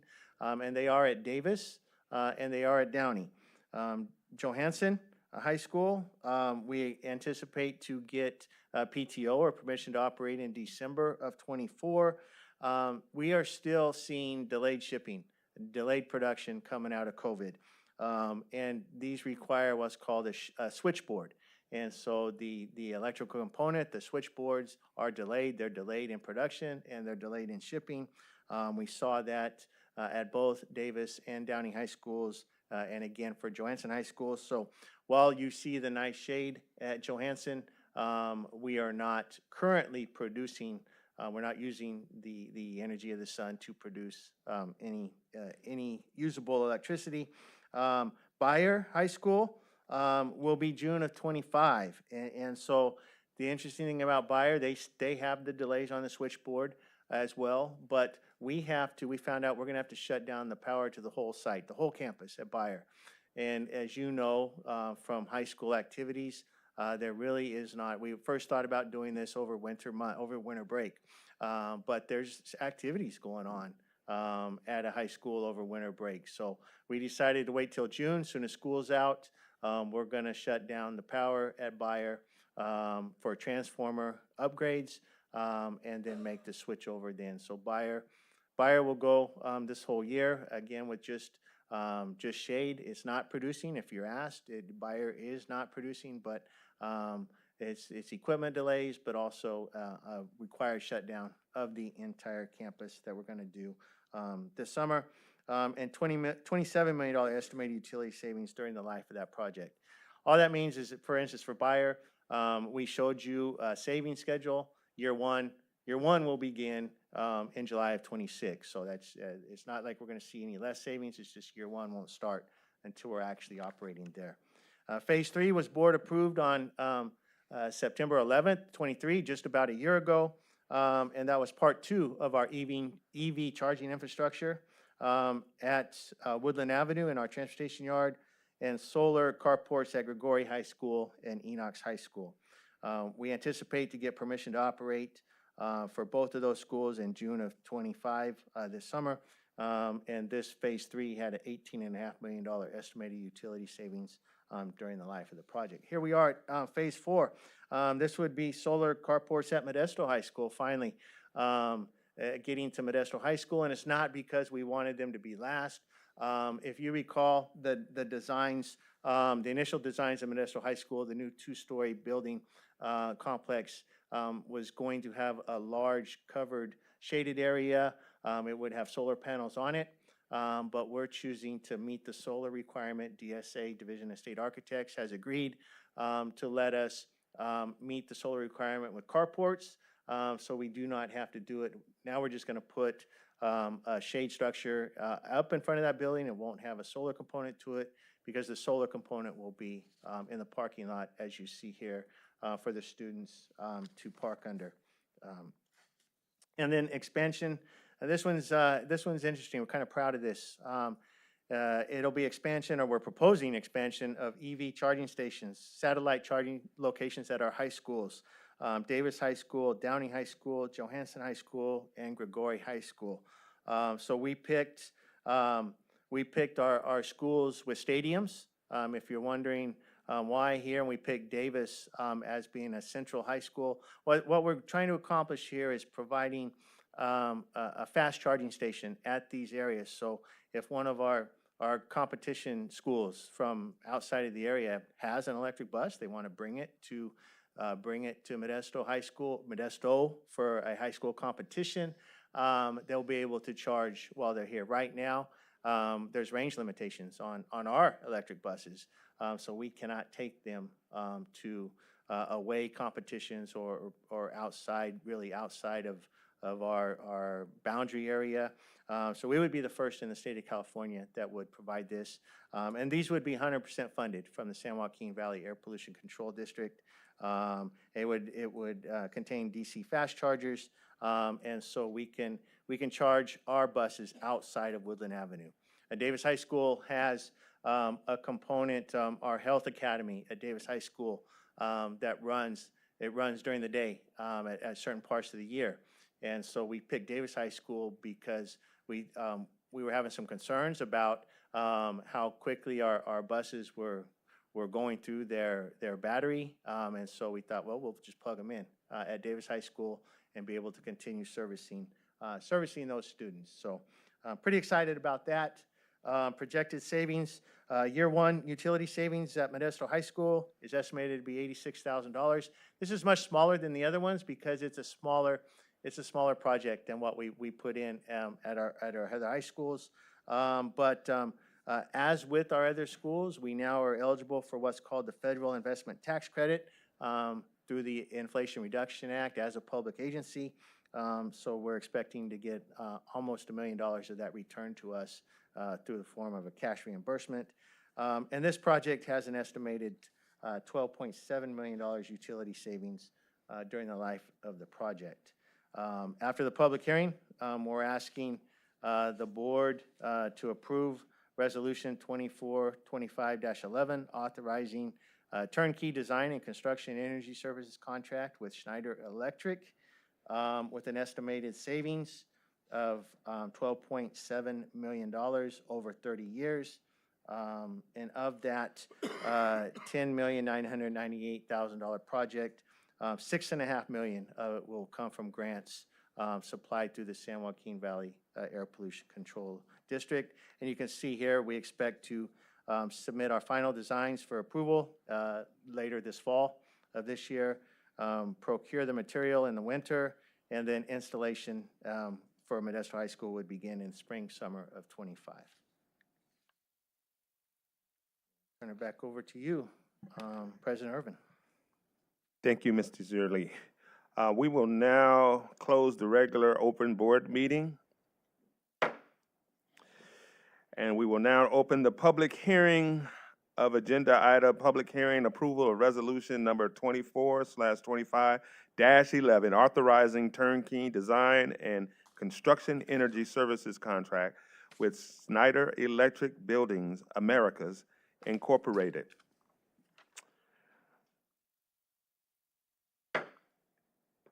And hand it over to Mr. Zierli. Yeah, we're recommending approval of resolution 2425-11, authorizing design and construction energy services contract with Schneider Electric Buildings America. Okay, are there any comments from the public on this agenda? Seeing none. Are there any comments or questions from the board?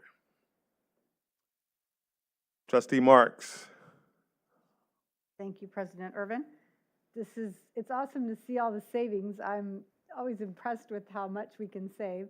So I do have a question that has to do with, we have a plan, and I probably asked this before, but I just can't remember what the answer was, to clean the panels, the solar panels, because I know you can increase it at least 30%, especially right now, dusty and all the things from the summer. So just wondering about that, if we have plans to how we can clean We it. do. Roger Orth, who's in the audience, our Senior Director of Maintenance and Operations, we've been provided training on how to clean the panels. I'm not sure if we've done one yet or not. So Davis is being scheduled. The one over at Woodland Avenue has been cleaned by us. So we will be doing that ourselves. Okay, yeah, because they're so high up. I was like, how are we going to clean these? So we have to have a special, contraption to be able to get up there. Well, that's awesome. So it's wonderful to see all the new technology and the plans for the future and the new chargers at Davis to help for buses that might come out of town. So we can tell them they can drive their electric bus here. So that's awesome. Hopefully they'll let us know if they have them at their facility so we can charge there too. So thank you so much. This was a great report and project for our last phase. Thank you. Vice President Maestas. Yeah, thank you for this. And thank you for the history. 4 years ago, this was kind of something that I was dreaming of. Like, this is what I was hoping for our district. And now to see even next steps further than what I had even thought about, DC fast chargers for hopefully, we call it, this is literally destination district now, right? Like, come to us, you can charge your bus. Did I just rhyme? I didn't. Poet and didn't know it. That's your new slogan for. I'm gonna write that down. Yeah, come to us, charge your bus. But I think this changes things for our neighbors and helping clean up our air for our kids, for their futures up and down the valley. And 100% funded, that's even better. So I'm super excited about these DC fast chargers in these schools. I did have a couple of questions though. You said 18 million estimated utility savings during the life of the project in phase 1 at the time. Can we get maybe a board communication or something on what changed? Because 18 million at the time, is it more? Is it estimated that we're going to be saving more now? That would have probably just been semantics. I apologize. I mean, but we do have a dashboard on our website that I believe we have a special workshop in October. We will be sharing that information with the board. We can get it sooner if you want, but we will highlight that with the board in October, where you can actually see, you can go and see the real-time savings that we have as well. The second thing is, I'm wondering if there's a missed opportunity here. I realize that it's nice to be able to meet a requirement by doing the solar panels in the parking lot, but is there a reason we can't do both? Yeah, there is. We have an amazing partner with the Modesto Irrigation District, but we're only allowed to offset a certain percentage of our utilities. Oh, and man. So the parking lot Everybody's gotta make money, huh? project will maximize that, which would have been the in the school too. Whichever project we would have chose, it would have maximized the amount that we can use. So Yeah, and I mean, I appreciate everything that MID has done for us, so I don't want that to sound like I'm unappreciative of their partnership with us to build and do this for our community. So they have been great partners in this work.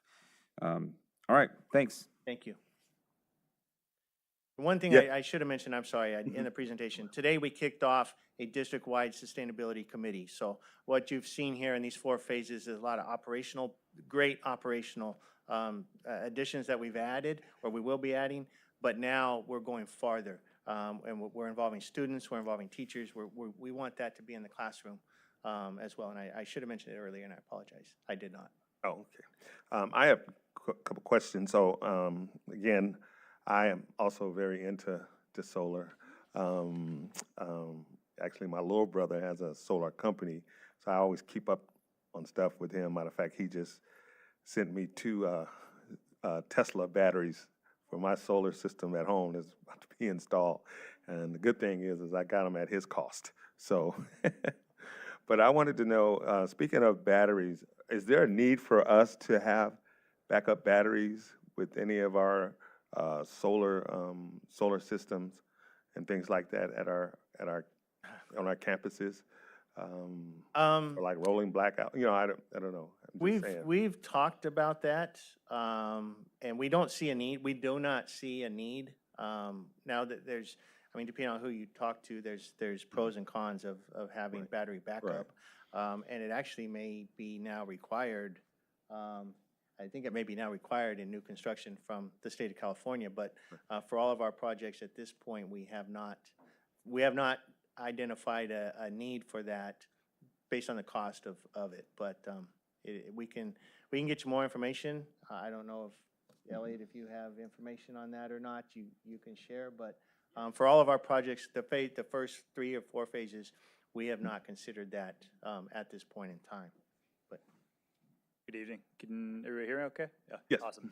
Yeah, great question. And thanks again for the opportunity to be here for another phase. So as you probably know, battery storage has a lot of different applications. It can provide a backup power in the event of power outages. It also can reduce your demand cost, a function of your utility bill. You all are very lucky in the MID territory as compared to PG&E's territory, where you haven't had to experience a lot of the power shutdowns and rolling blackouts. So from a resiliency standpoint, we have looked at it together and didn't necessarily felt like it met the criteria for your goals. There are probably certain sites that maybe that is something to look at again, just in terms of your operations. And then on the cost saving side, the cost benefit of installing batteries for MID based on your rate structure wasn't as beneficial as some of the utilities. So, it's kind of good news, bad news. You don't necessarily need it because you've got a good utility with low rates and a flat structure. But yeah, it's absolutely something that could be considered. And as Tim mentioned, on new construction, it will be required as a part of the DSA and the overall code. Okay. Yeah. Thank you. Okay. Are there any comments from the public?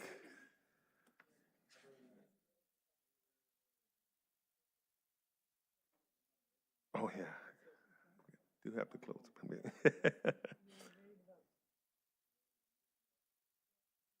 Are there, yes. So I'll entertain a motion to approve resolution number 24/25-11, authorizing turnkey design and construction energy services contract. Yeah, I closed the meeting. Right. Yes. Yeah. It's been properly moved by trustee Mejia and seconded by trustee Marks. All in favor signify by saying aye. All opposed? Any abstentions? Seeing none, motion passed. Y'all trying to confuse me. Okay, item B7. Public hearing on the proposed conveyance of a strip parcel adjacent to Fairview Elementary School to the city of Modesto. Our speaker is Mr. Zerly. So to continue the confusion, this does require a public hearing, so I'm not sure if you want to do that now? And okay. So we will now close the regular open board meeting. And we will now open the public hearing and hand it over to Mr. Zerly. Thank you. So we're talking about dedicating a district parcel via irrevocable dedication. And there's 2 steps to this process. And the district's board adopted a resolution of intent to irrevocably dedicate parcel adjacent to Fairview Elementary School to the city of Modesto for street and sidewalk purposes. That was resolution 2425-07 at a regularly scheduled board meeting on August 19th of 2024. And at that time, the board scheduled a public hearing on the conveyance of this property for tonight, September 9th of 24. And so this is the second step of the conveyance process. And pursuant to Education Code 17559, after the public hearing and assuming there is no legal protest from the public, the board will be asked to approve the dedication by adopting a resolution authorizing the conveyance under a separate agenda item. Thank you. Are there any comments from the public on this agenda item? Seeing none. Are there any comments or questions from the board? Seeing none. We will now close the public hearing and convene the regular board meeting.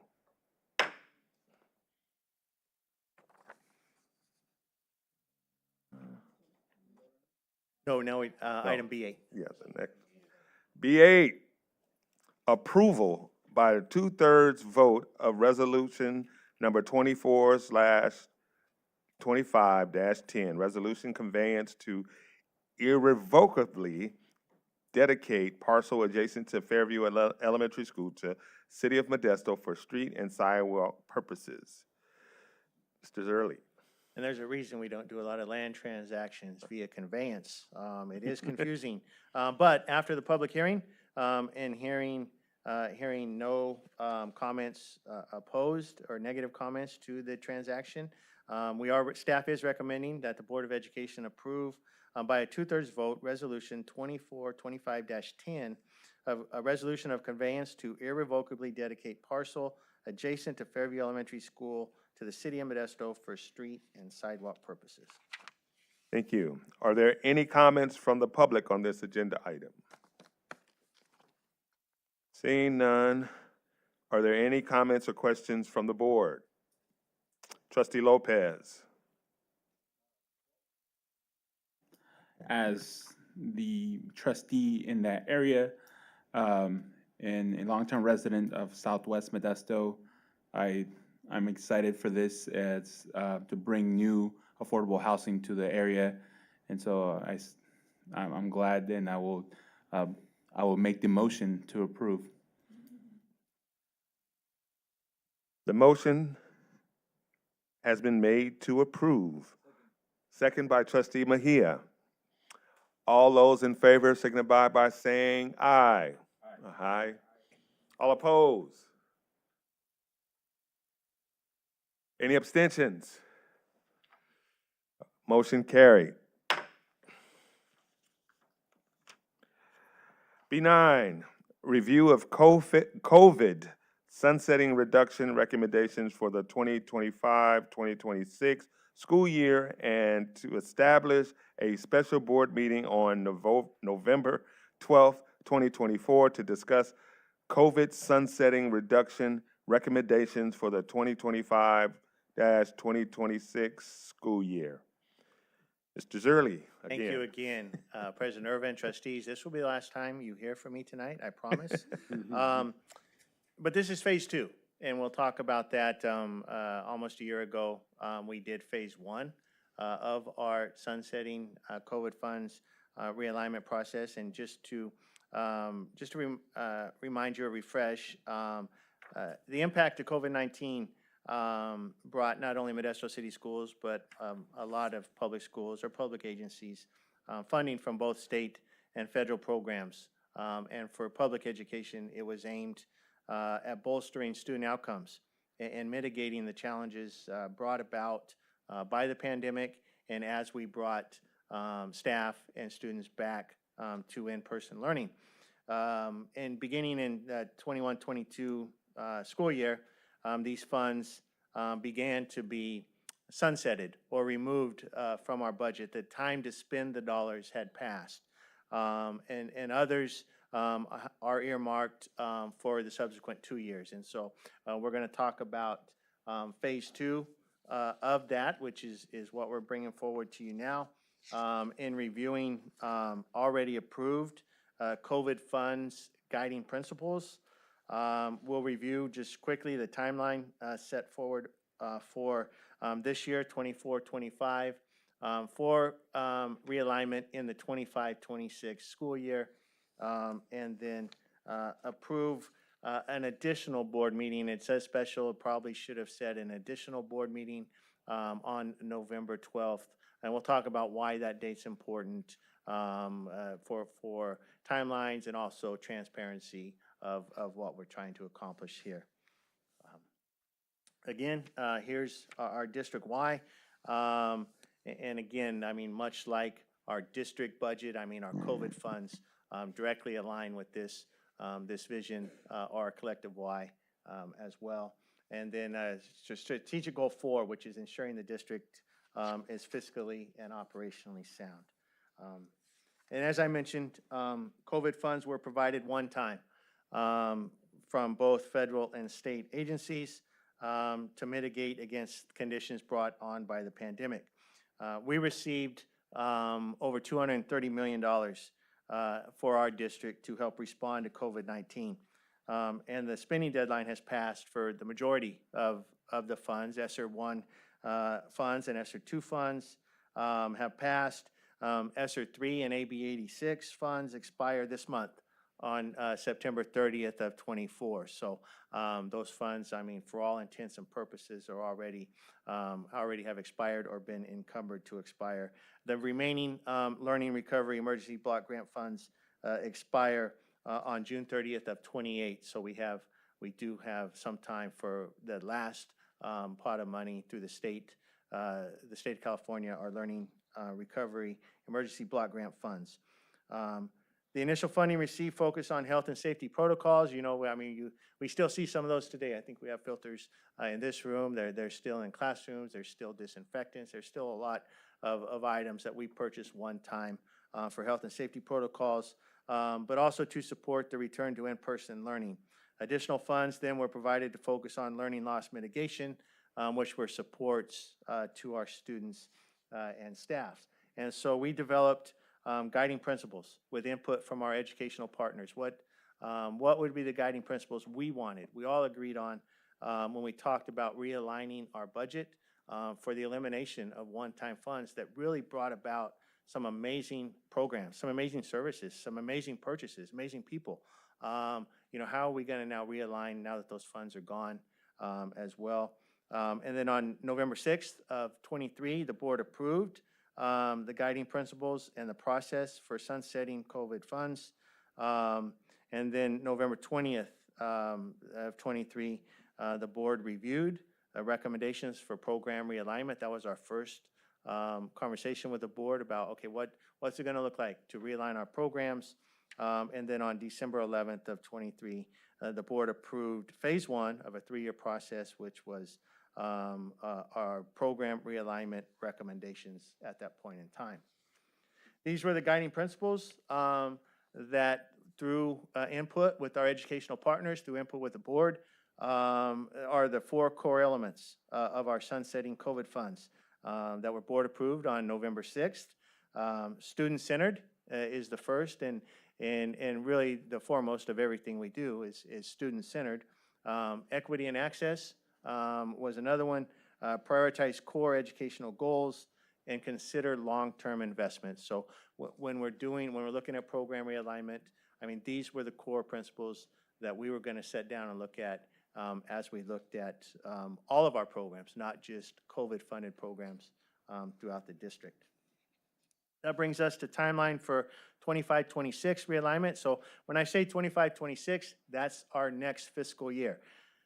We've already approved the budget for this year. We're getting ready to bring you a first interim in a couple of months. But this would be anything we come up with and recommend, ask the board to approve, would be for 25-26. Tonight is review of the timeline and process. So the timeline that you see here is the next couple of months, September and October. We will again meet with our educational partners. Our superintendent is very adamant that we're going to be transparent in everything we do. Not only are we going to get input, but everybody's going to know the why as to what we're doing it and why we're doing it. November 12th would be an additional board meeting. At that additional board, and it's an additional because it's not regularly scheduled, we're going to ask the board for an additional meeting as part of this agenda item to schedule it for November 12th. That would be the first time we get to discuss with you COVID sunsetting reduction recommendations for 25-26.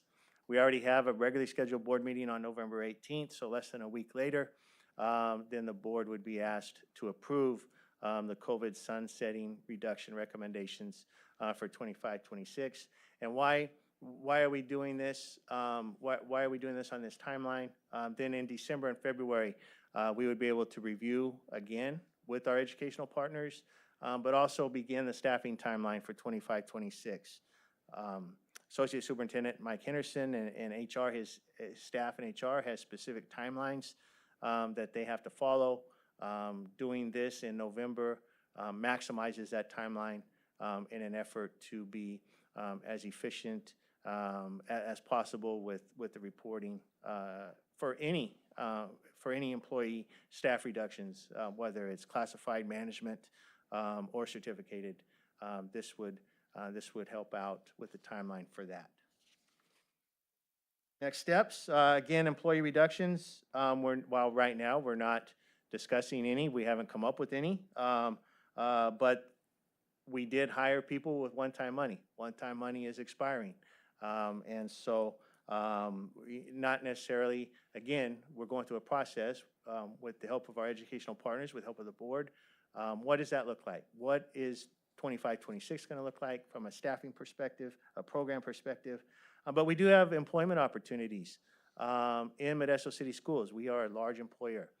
We have a lot of positions, and we have a lot of valuable employees, and we want to take the time to show our employees that we value their contributions to Modesto City Schools, and work with them if they are being displaced, to identify another potential employment opportunity where their qualifications currently exist. Again, going back to that November timeline that we're asking, I mean, this will all help with that process to ease a lot of the concerns impacting employees may have at a time of the year when we want them to focus on their job and really show them that they're valued employees of our district. And then we're also going to continue the review and analysis of expiring COVID funds. I mentioned there's one more. There's one more pot of money that's going to expire in 28. And so this is an ongoing process, a 3-year ongoing process. Back in December, we told the board it would be a 3-year process. So a year from now, we're going to be doing this again. We're going to be doing this again for 26, 27. So it will come back next year at this point in time. So with that, I'll turn it back over to President Irvin. Yes. So with that being said, are there any comments from the public? Seeing none. Well, oh. Ms. Peterson, come right on.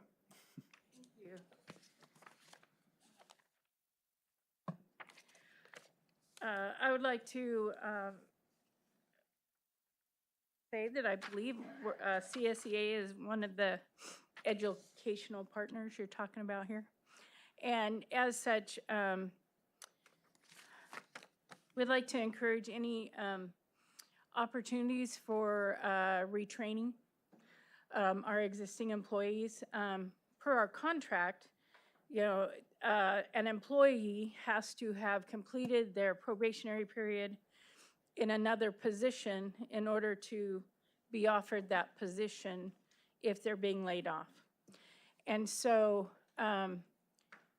if we know this is coming, if there's just ways that not only we talk about change and we talk about preparing for change, if the district can come up with ways to support those people who will be displaced in providing training opportunities, cross-training, shadowing, whatever other ideas that can come to mind in order to ensure that the most current employees are able to continue with Modesto City Schools. I think often you find that, I'm not even going to compare. Anybody who works for a school district is there because they care about the kids and they're generally loyal to the district they work for, if at all possible. And so if we can keep the people that are working for us already employed, I think that's would be a great option. I would also encourage a review of the way the layoffs are reviewed. And so when it comes to a vote at the end of next year, that the layoffs that are tied to these ESSER funds are separated from layoffs that occur due to changing job descriptions through reclassification or in some other means where there aren't people being displaced. There's positions that are kind of being closed because they are obsolete. And so I'd just like to put that as a request from CSEA, that we look at those in two different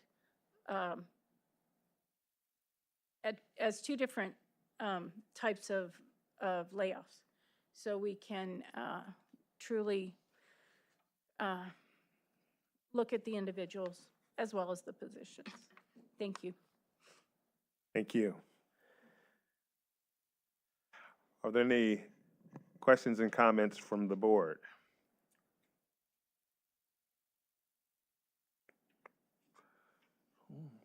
Seeing none. Do I hear? Review only. Just a review. No, we have to vote on the special meeting. Oh, that's right. I just saw review. So, do I hear a motion to approve holding a special board meeting on November 12th, 2024 to discuss COVID sunsetting reduction recommendations for the 2025 and the 2026 school year? It's been properly moved by Trustee Marks and seconded by Trustee Mejia. All in favor, signify by saying aye. Aye. All opposed, same right. Any abstentions? Motion carries.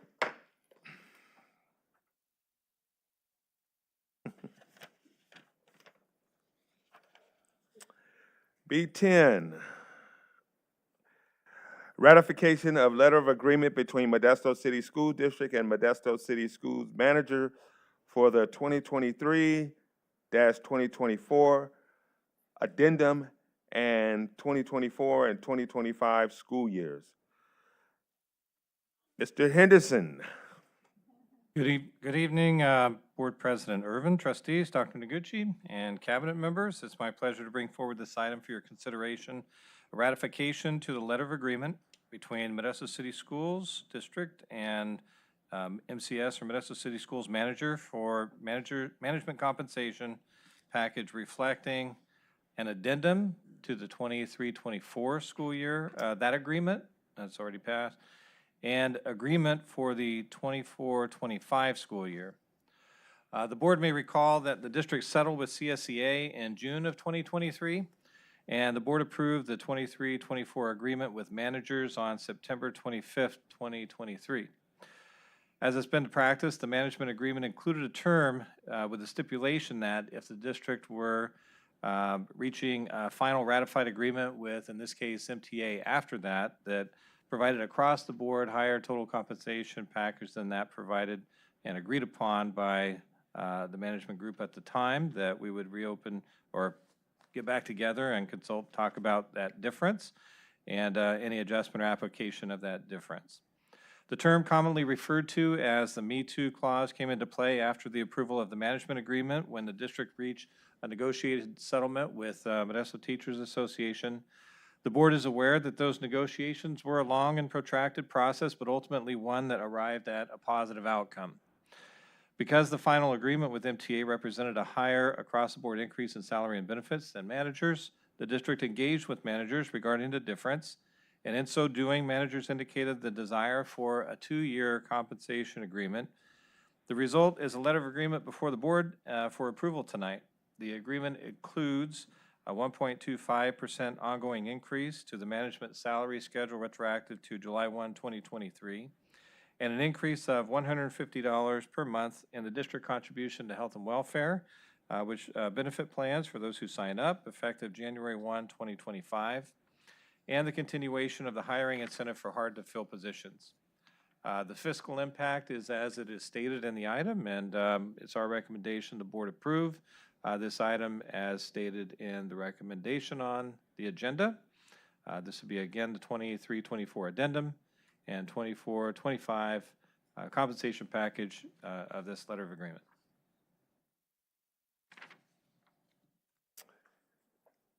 Are there any comments from the public on this agenda item?